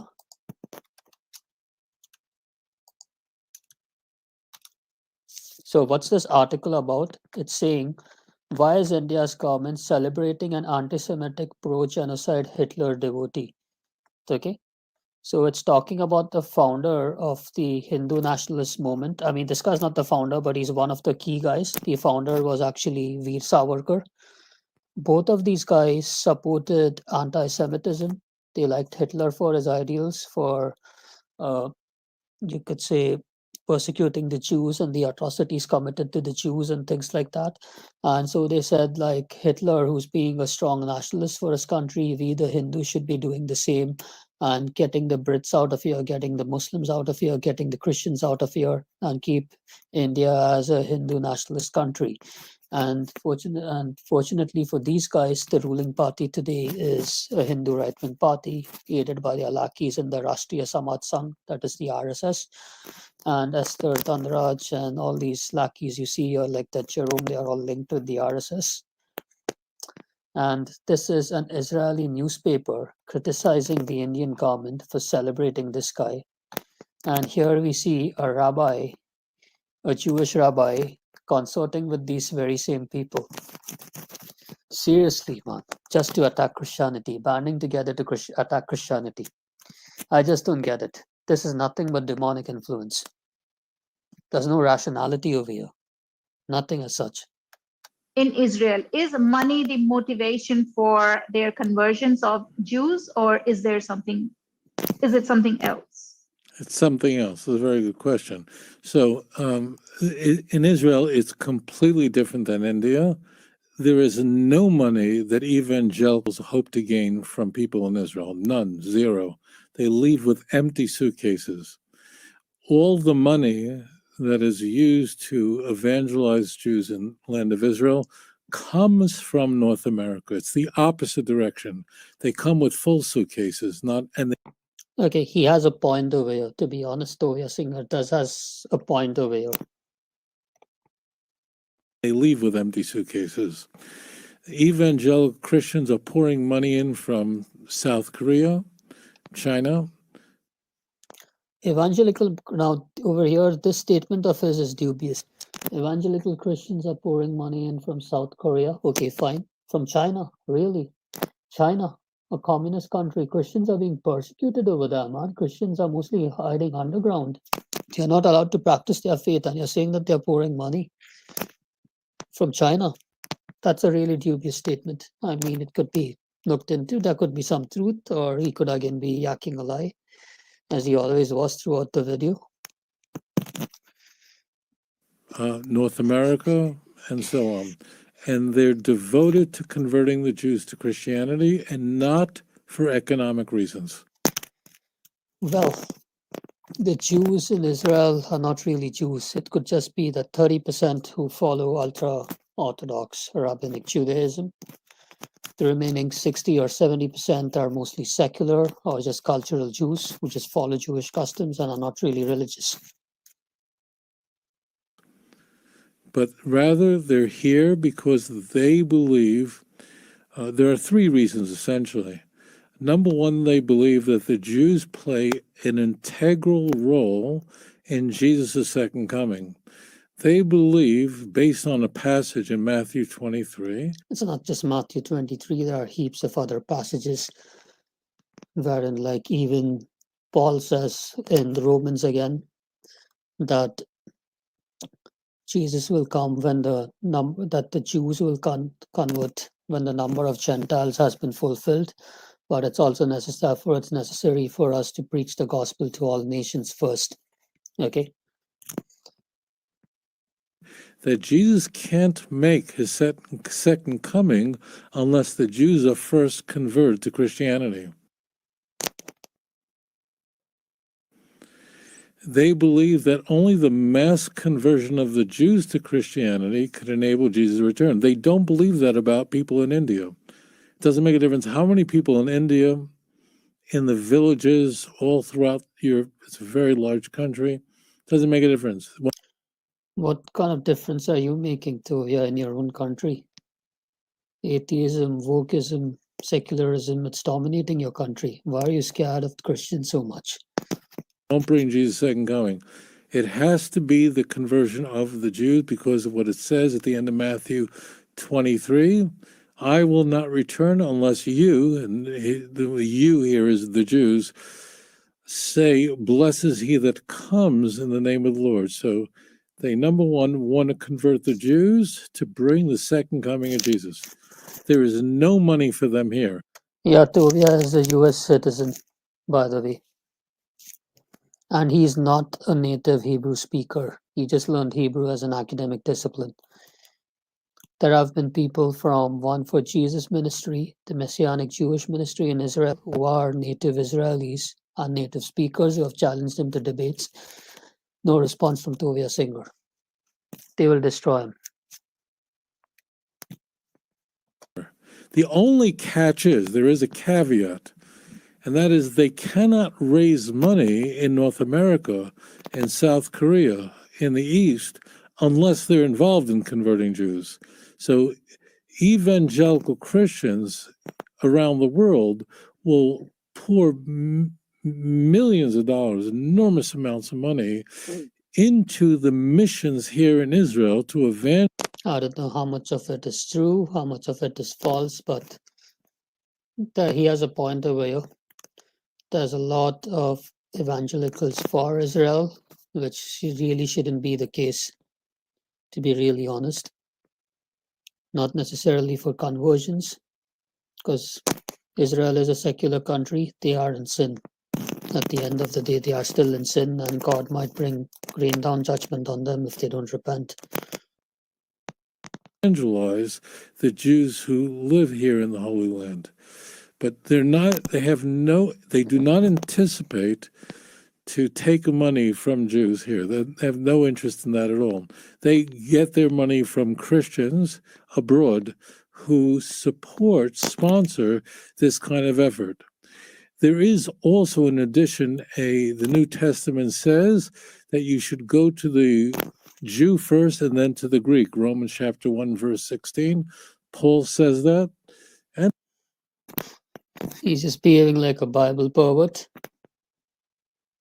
Romans chapter 1, verse 16. So what? To quit quoting it out of context, I quoted Romans 11, which is later on, where the greater context of the thing earlier on in the video, to refute another claim of yours. You're just being a Bible pervert, taking the Bible out of context again. Pretty much like what Muslims would do. And Matthew says that in chapter 10. Don't go to the Gentiles, go only to the lost sheep of the house of Israel. They were supposed to go to the lost sheep of the house of Israel, but that is when Jesus sends out his disciples to have miracles to those towns and stuff and come back, where he sends out the 70 and he sends out the 12. That is in Luke as well. Just to go to the normal towns, don't go to the Gentile towns, because that was Jesus' mission first. But then, since the Jews were prophesied to reject him, they were supposed to go to the Gentiles. And Paul again says that in Acts 13, when the Jews reject Paul's preaching in one particular town and they have him thrown out, and he just dusts his feet and he walks off with Barnabas. The third reason for the interest in Jewish evangelism is that the Jews pose a problem to the church. The Jews by no means pose a problem to the church. Now, this is where I'm going to bust Tovia using his own sources. This is going to be the cream of this video, and there will be a part 2. I'll have to review part 2. The fact that the Jewish people, of all people in the world, reject the claims of Christianity is very problematic for the church, always has been. And it's an issue that comes up in the Christian canon itself. Now listen to how carefully he says. Listen to, what he's saying very carefully. Because the Jews are the only people who are waiting for the Messiah. The idea of a Messiah is uniquely Jewish. No other nation had an idea of a Messiah that would come. The word Christ meant nothing to the Greeks prior to the advent of Christianity. The Jews are the only people that can read the Bible in its original.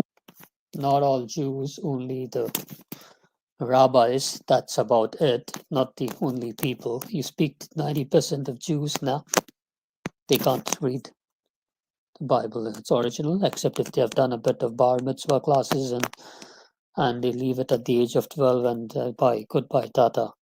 That's nothing different from your Catholics or whatever, some of our apostolic Christians having classes for First Holy Communion and confirmation and then leaving it.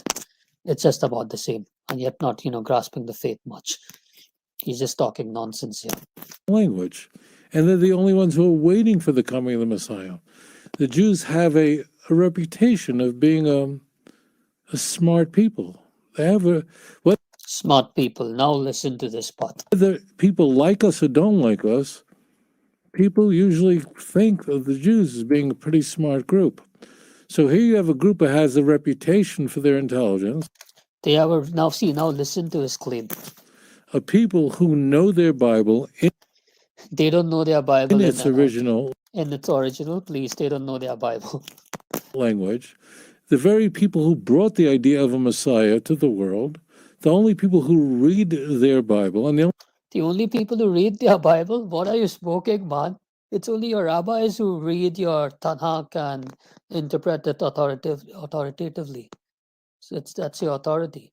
If you're talking about Rabbinic Judaism, if you're talking about Karaite Judaism, are you being a Karaite, Tovia? Are you being a heretic? If you're talking about Karaite Judaism, Karaite, It's over there only the Jews can interpret the Torah if they read it by themselves and come to their own conclusion. It's like their version of sola scriptura. Okay. People who were waiting for the Messiah and lived here in Israel. Who was here in Israel 2,000 years ago when Jesus lived? Who was here? Were the Eskimos here? No, no. Were there Native American Indians here? No, no, they weren't here.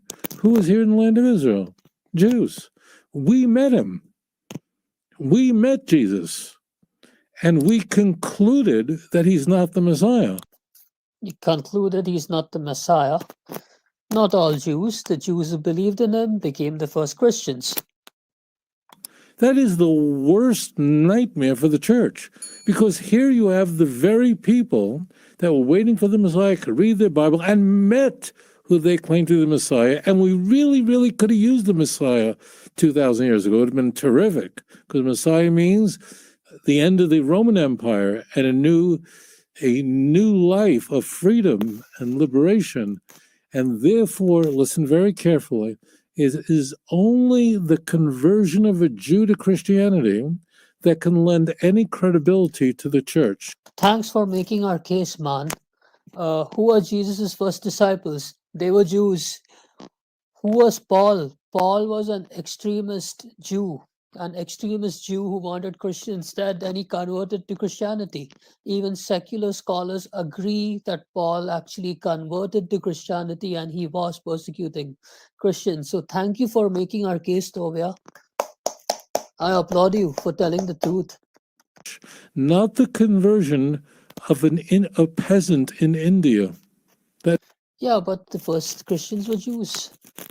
Thanks for making our case. Jesus appeared to at least 500 people after the resurrection, according to Paul in 1 Corinthians 15. It doesn't mean anything. It lends no credibility to the church. But the No credibility to the church.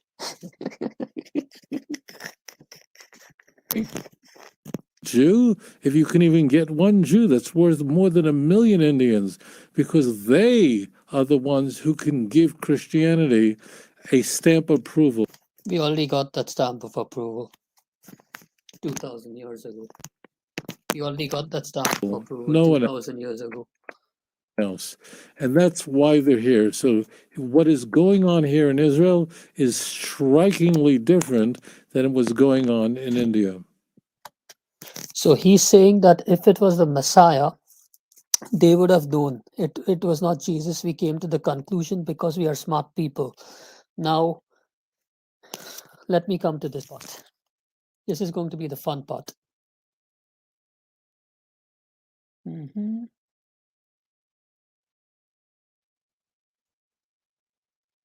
Here, this thing. I'm going to give you guys another link. Paste it here in the chat, in the StreamYard chat.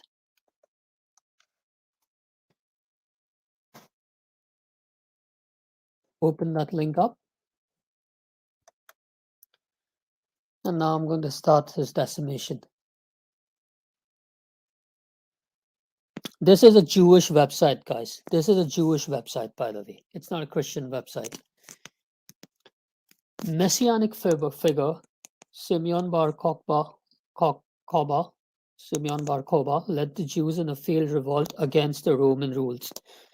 Yep, that's what I'm showing. That's what I'm showing. Deus Imperator. Now here it is. And when did this revolt happen? This revolt happened around 132 AD. Jews declared this man as the Messiah, i.e. 100 years after Jesus's resurrection. He said the Jews would have known if they got, and this is what happened. Now, the debacle of the first revolt against Rome was followed by a period of relative calm. Yet during the years of rule by the autonomous Hittite patriarchs and the leaders of the Tannaitic academics, problems were brewing both inside and outside the land of Israel. These developments took place despite the separation of Judea from the province of Syria. Okay, I'll just come to the meat. Messianic yearnings. It was not until the reign of the Emperor Trajan, 98 to 117 CE, that is AD, that that the problems came to the surface in 115 to 117 AD, while, or I could say Christian era, while Trajan was occupied, not Common Era, in Mesopotamia. Jews throughout the diaspora rose up against their non-Jewish neighbors in a violent confrontation. There you go. Before long pitched walls were being fought in Egypt, the Jews of Cyrene, Simon of Cyrene, in North Africa were said to have massacred their neighbors. Here, the Jews were revolting against the Gentiles. Similar disturbances followed in Cyprus and Mesopotamia. So all these revolts coming together of the Jews to overthrow Roman rule signaled the coming of a so-called Messiah for them. Okay, so these tensions were brewing about 80 to 90 years after the time of Christ. What is especially significant in these disturbances is the evidence that they were fueled by the very same messianic yearnings that had helped to fan the flames of the Great Revolt and would soon lead to the Bar Kokhba revolt, Bar Kokhba revolt, Simon Bar Kokhba, Simon son of Kokhba. To be sure, other social, economic, and political causes were at work, especially a general decline in relations between Jews and their neighbors in the Hellenistic world, that is the Gentile world.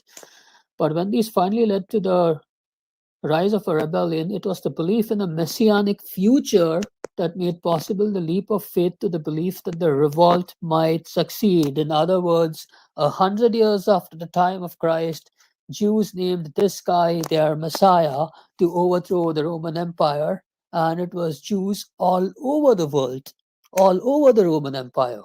Just imagine, they rejected Jesus, and there was Tovia Singer just ranting in the video that Jews are smart people. We came to the conclusion Jesus wasn't the Messiah. So if we had the Messiah, we would have known.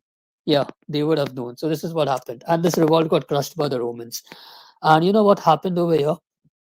This is when, during this revolt, they asked the Jews who were followers of Christ, that is back then, since back then we had the Gentile believers and we had the Jews who were followers of Christ, the first Christians. They asked the Jews who were followers of Christ to join them in the revolt. So what they did was they rejected the offer to join in the Bar Kokhba revolt. The Christian Jews rejected the offer to join the Bar Kokhba revolt because they said that we can't accept Bar Kokhba as the Messiah, because for us, Jesus is the Messiah, he is God. So after they lost this revolt, that is when the actual tensions and hatred of the Jews began, and the hatred of the rabbinic Jews actually against Christianity actually starts over here. The real hatred. Not the hatred which was seen in the New Testament, but the actual hatred, the vitriol which they have now. Early in the times of Hadrian, there was an abortive attempt to rebuild the Jerusalem temple there. As you know, rebuilding the temple meant the coming of the Messiah. That is, in this case, it was the second temple. The failure of this effort was another great disappointment for the Jewish community of Palestine. Soon after, Hadrian founded a city of his own in Jerusalem called Aelia Capitolina, where he erected a temple to the Greek god Zeus. It is probable that Hadrian prohibited circumcision, so this is the emperor. Even before the Bar Kokhba revolt, although some see the outlawing of circumcision as a measure enacted after the uprising had begun. So this guy comes here, Bar Kokhba. The short story is he started guerrilla warfare, much like Judas Maccabeus 2 centuries prior to this, 3 centuries prior to this. Within a short time, it had spread throughout the country, and the rebels took Jerusalem, which had not been heavily fortified by the Romans. So they took control of Jerusalem, these Jews under him. Okay, it is possible that sacrifices were now reinstituted in Jerusalem, and that work was begun on rebuilding the sanctuary. To rebuild the temple. From the coins Bar Kokhba struck, we know of his high priest Eleazar, who must have taken the lead in efforts to re-establish sacrificial worship. Here we see a reflection of the ancient copy of two messiahs, a lay and a priestly figure prominent in the testaments of the 12 patriarchs and in certain Qumran scrolls. So they were thinking this guy is the Messiah. So they were saying of two messiahs. One is a priest, Eleazar, and one they thought to be a king, which is Simon Bar Kokhba. The priest and the king, the two messiahs, which is also in Jewish messianic prophecies as Simon as a Mashiach bar Yosef, and there's a Mashiach bar David. One of them dies, but then he gets resurrected by the other one. But what's to be said over here, the priest and the ruler for us is Jesus Christ, Jesus the high priest and Jesus the ruler, the two messianic personalities in one. That's the actual fulfillment. The son of the star, the son of David. We know from the documents that the country was organized, blah, blah, blah, blah. And you know the date when this revolt got crushed? This date when this revolt got crushed, it's called as there is another link I'll give you guys, just a minute. This is again Bar Kokhba Rebellion. Just a second. Here.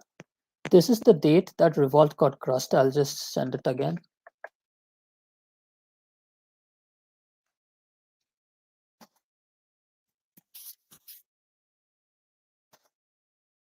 Okay.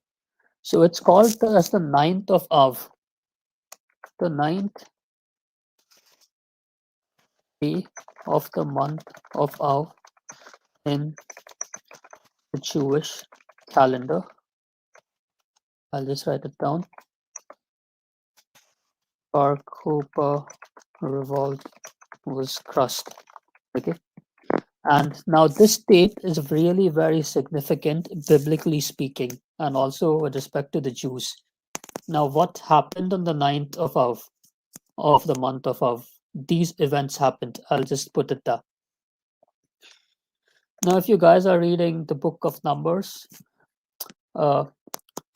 Moses sent those spies out to spy out on the land, right? Those 12 spies, and then they returned. The spies returned with a bad report. So I'll just go here. I think it's Numbers 14, is it? I could be off by a chapter or two. Just be sure.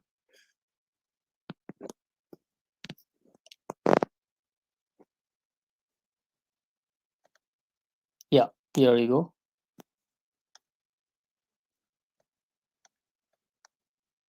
Numbers 14. I'm just using the New King James Version again.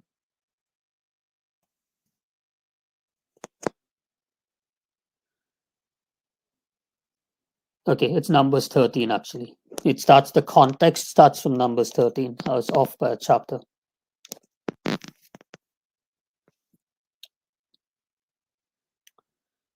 The spies are sent into the land of Canaan. So actually Moses had sent 12 spies to spy the promised land. Out of them was a successor, Joshua, and another guy from the tribe of Judah called as Caleb, but he sent 12 spies, one from each tribe of Israel. So what happened after they came back? And Moses called Hoshea, the son of Nun, as Joshua, that is Joshua, his successor. Then Moses sent them to spy out the land of Canaan and said to them, I'm reading from verse 17 from chapter 13. Okay. Go up into the way into the south and go up the mountains and see what the land is like. That is their promised land, whether the people who dwell in it are strong or weak, few or many, whether the land they dwell is it good or bad, whether the cities they inhabit are like camps or strongholds, whether the land is rich or poor, and whether there are forests that are not. Be of good courage and bring some of the fruit of the land. Now the time was the season of the first ripe grapes. So these spies went up and spied out the land from the wilderness as far as Rehob near the entrance of Hamath. And when they came back, I'll just say that they came back. The place was called the Land of Eshcol because, okay. And they returned. I'm just skipping over to verse 25.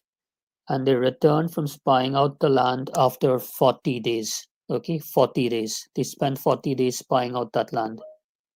Okay, so the two good guys were Joshua and Caleb. Okay. Now they departed and came back to Moses and Aaron and all the congregation of the children of Israel in the wilderness of Paran at Kadesh. They brought back word to them. So these spies returned and they brought the fruit of the land. They picked some fruits which they found in the land, okay, as Moses had commanded them to. They told him, we went to the land where you sent us. It truly flows with milk and honey, and this is its fruit. Okay. Nevertheless, now this is the positive thing they're saying, but now this is the negative thing, the bad report. Nevertheless, the people who dwell in the land are strong, the cities are fortified and very large. Moreover, we saw the descendants of Anakdar, that is the Anakim, the giants. The Amalekites dwell in the land of the south, the Hittites, the Jebusites. So they're talking about the enemies in the land, and then this just destroyed the morale of the people, saying that they dwell by the sea and along the banks of the Jordan. But then Caleb quieted the people before Moses and said, "Let us go up at once and take possession, for we are able to overcome it." So Caleb showed faith over here, like how God made them overcome the Egyptians. The same kind of faith Caleb was demonstrating over here. But the men who had gone up with him said, "We are not able to go up against the people, for they are stronger than we." So, what these men, the other 10 spies, did, they instigated a bad report and they ended up causing a rebellion among the people. And they gave the children of Israel a bad report to the land which they had spied out, saying, "The land though which we have gone as spies is a land that devours its inhabitants, and all the people whom we saw in it are men of great stature. There we saw the giants, the descendants of Anak came from the giants, and we were like grasshoppers in our sight, and so we were in their sight." See the negative report, and this makes the people rebel and be contentious, and then God brings their anger down, so they get punished. You guys spent 40 days in the land spying it out, so now you guys are going 40 days in exile. I mean, 40 days, 40 years in the desert. So all the congregation lifted up their voices and cries and Moses, and they started complaining. And then they said, "See, now they're rebelling. So they said to one another, let us select a leader and go back to Egypt, go back to the filth." Then Moses and Aaron fell on their faces before all the assembly of the congregation of the children of Israel. But Joshua and Caleb, who were among those who had spied out the land, tore their coats, and they spoke to the congregation of the children of saying, "The land we passed through to spy out is an exceedingly good land." See, they are strengthening their brethren. If the Lord delights in us, then he'll bring us into this land and give it to us, a land which flows with milk and honey. Only do not rebel against the Lord, nor fear the people of the land, for they are our bread. Their protection has departed from them, and the Lord is with us. Do not fear them. And all the congregation said to stone them with stones. See, now the glory of the Lord appeared in the tabernacle of the meeting before all the children of Israel. So the Lord appeared. And then what happened to them? The people who rebelled, there was a fight, a big fight over here. God brought judgment on them, and they had to wander 40 years in the desert. So, coming back to the point, the spies returned with a bad report. When did this happen? According to the Jewish calendar, on the ninth day, 9th of Av. Okay, so it's a day of fasting and mourning on the ninth day of commemoration, commemorating the destructions of the first and the second temple. Just imagine. This was a day where God brought judgment, and both temples were destroyed also on the same day, the first temple as well as the second temple. The destruction of the first temple is recorded in the Bible. The destruction of the second temple isn't, but it's there in Jewish traditions. The battle at Bethar was lost. So this is the Simon Bar Kokhba rebellion, which I talked about, which took place 100 years after the time of Christ, where they elected their false Messiah to take down the Roman Empire, and it was lost. He was killed. Then the Romans did this. The Jews were expelled from England. The Jews were banished from Spain, and both world wars began on the same day. And who were affected due to both the world wars? Again, the Jews. So just imagine all these bad things happened to the Jews. The wrath of God was upon them on this day. And they have chronicled this. And this site is Chabad.org, people. Chabad.org, by the way. Chabad or Chabad.org, however you want to pronounce it. It's again a website which is written by the rabbis. Just imagine, look at the admissions they are making, yet they can't see. So much of blindness. One more thing about why covenantal Judaism. I'm not talking about rabbinic Judaism, covenantal Judaism. That is the covenant which was revealed to the Jews at Mount Sinai had become void. Now, the next source I'll be looking to is the Talmud. The Talmud. Of all the places, I'm going to the Talmud. Okay? Because the Talmud shoots them in their foot. It really shoots them in their foot. So I'll just drop the link. Give me a minute. Yep.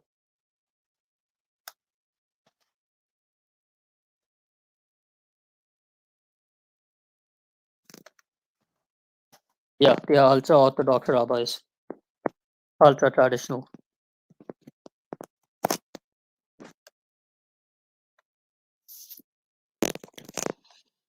And I'd like to thank this guy, Brother Deus Parataya, for sharing me some of this material concerning the Talmud. He's a Catholic Jew, by the way.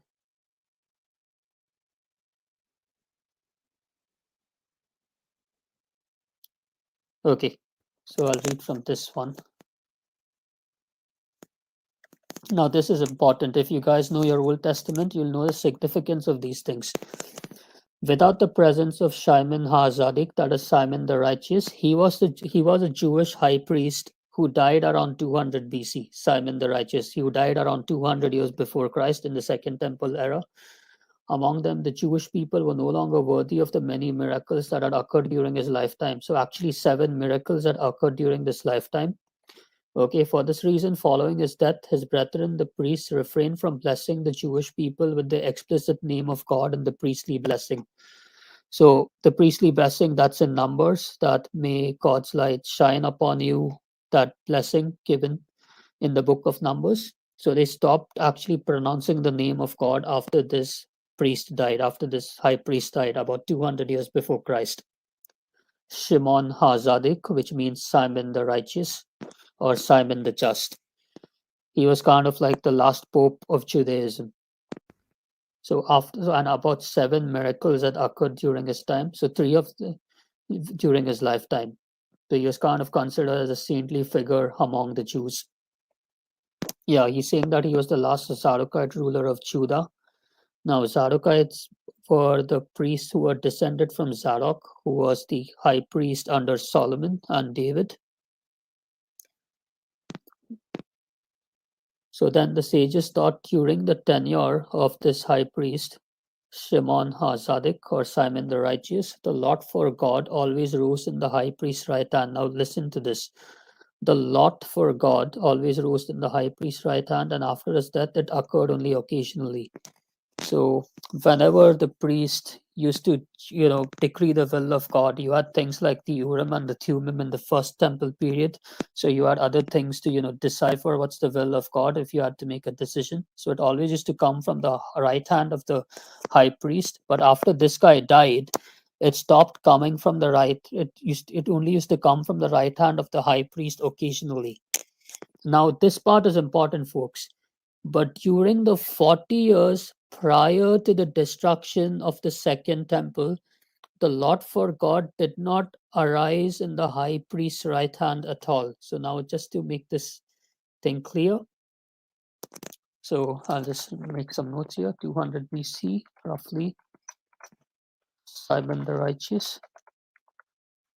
that is Jewish high priest, dies roughly, okay. During his lifetime, many miracles happened among the Jewish people.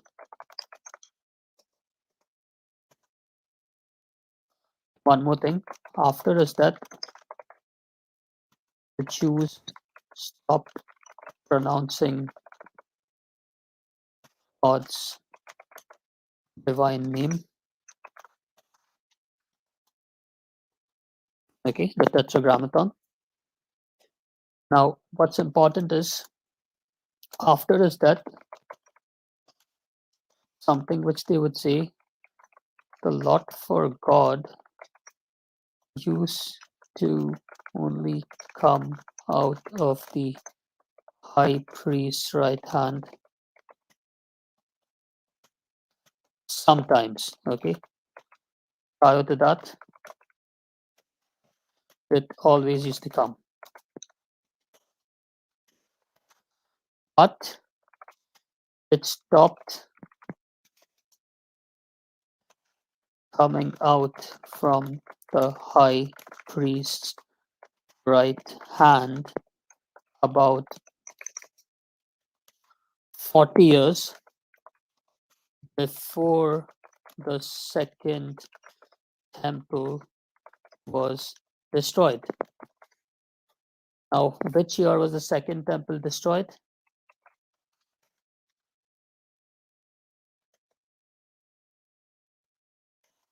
In 70 80.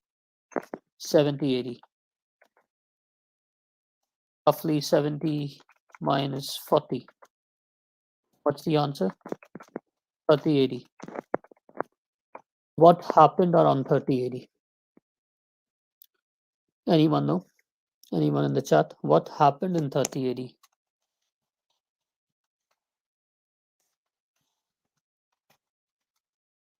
Or around 30 80, if you want to say even 33 80. What event happened that time? Anyone in the chat? Anyone's paying attention? Come on. About 17 people watching. Yeah, the crucifixion of Christ. Bingo, Catholic Crusader.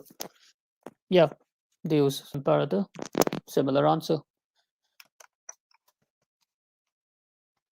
Crucifixion, or some people would like to say approximately 33 80. Up to you. There are two dates, either 30 80 or 33 80. Christ's crucifixion happened. Now notice the thing stopped coming out of the high priest's right hand in 30 AD. This was important. Now one more thing happened in 30 AD. If I'm continuing to read the Talmud further. Now one more thing. So too the strip of crimson wool that was tied to the head of the goat that was sent to Azazel did not turn white. Okay, so what is this crimson wool? So if you're reading the Old Testament, law of Moses, I think this is in Leviticus. I could be wrong. I think it's either in Leviticus or in Numbers. I can't remember the exact chapter, I think, or in Numbers. You know the scapegoat?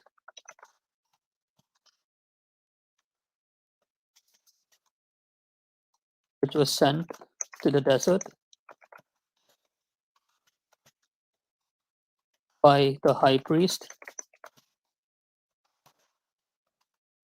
to the desert demon, Azazel. Okay, so the goat carried the sins of the nation of Israel. Okay, the goat carried the sins of the nations of Israel. And now what the Talmud says is, the Talmud is saying they used to tie a red cloth on this goat and send it to the desert. Okay, now this cloth used to turn white, meaning the nation's sins were forgiven. This used to happen once a year.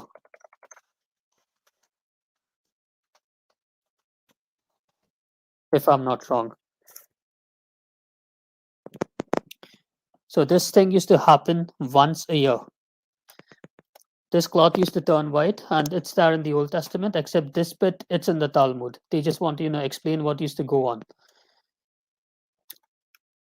So meaning God accepted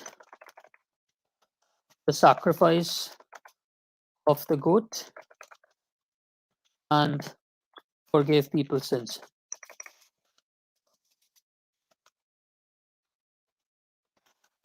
But again, according to the Talmud, this stopped happening. That is, the cloth did not turn white, which meant God rejected their sacrifice and did not forgive the sins of the nation by this means anymore. Okay, why? Because the ultimate sacrifice was Christ already made. A new covenant had begun. This covenant was void, rejected. Now, one more thing happened, by the way. See, the Talmud's making another admission. And the westernmost lamp of the candelabrum did not burn continually. Now, this thing is actually, yeah, that's the Day of Atonement, Mick. That's what used to happen, and the Talmud just added a commentary over here. But this thing happening, like the strip of crimson wool that was tied to the head of the goat, did not turn white. So it used to turn white if the sins were forgiven. That is, the sacrifice was this, but it stopped turning white. It still used to remain crimson. That means the sins were no longer being forgiven 40 years before the temple got destroyed. Same thing here. Uh, this candelabrum also did not burn continually. So what was that? So this they had a lamp in the temple which used to burn continually to signal the presence of God in the temple, in the Jewish temple. Okay, and they rarely used to refill the oil. Okay, but as of 30 AD, this oil used to go out from the lamp more frequently, that they had to end up frequently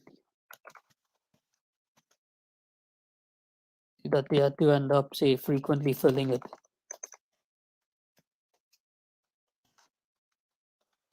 So this is what happened. In other words, God was no longer in their temple as of 30 AD. God had left his presence. God was no longer in their temple as of 30 AD. And also, before the first temple was being destroyed, Ezekiel in his visions had seen that the glory of God had left the first temple back then, and the Ark of the Covenant had left the first temple. And the same thing the Jews are reporting in the Talmud when it comes to the second temple. You see that? So, this is what was happening here. God was no longer accepting their sacrifices, meaning their covenant was void. Covenantal Judaism was died, the new covenant had begun through the church.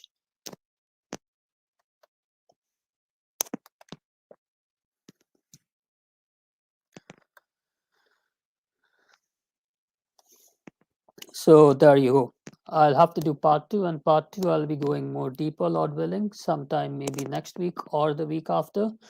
So, guys, thanks for watching. Feel free to share, subscribe, rewatch, and please keep me in prayers because tomorrow, Lord willing, I'm going to expose that fraud Canadian quote unquote Catholic. Number one, he shouldn't be doing apologetics. I'll just show how pathetic he is. And number two, this guy's a degenerate and he's mentally ill. I don't know what's up with him. Okay, please keep me in prayers, guys. Thank you so much for watching. God bless you all. Take care.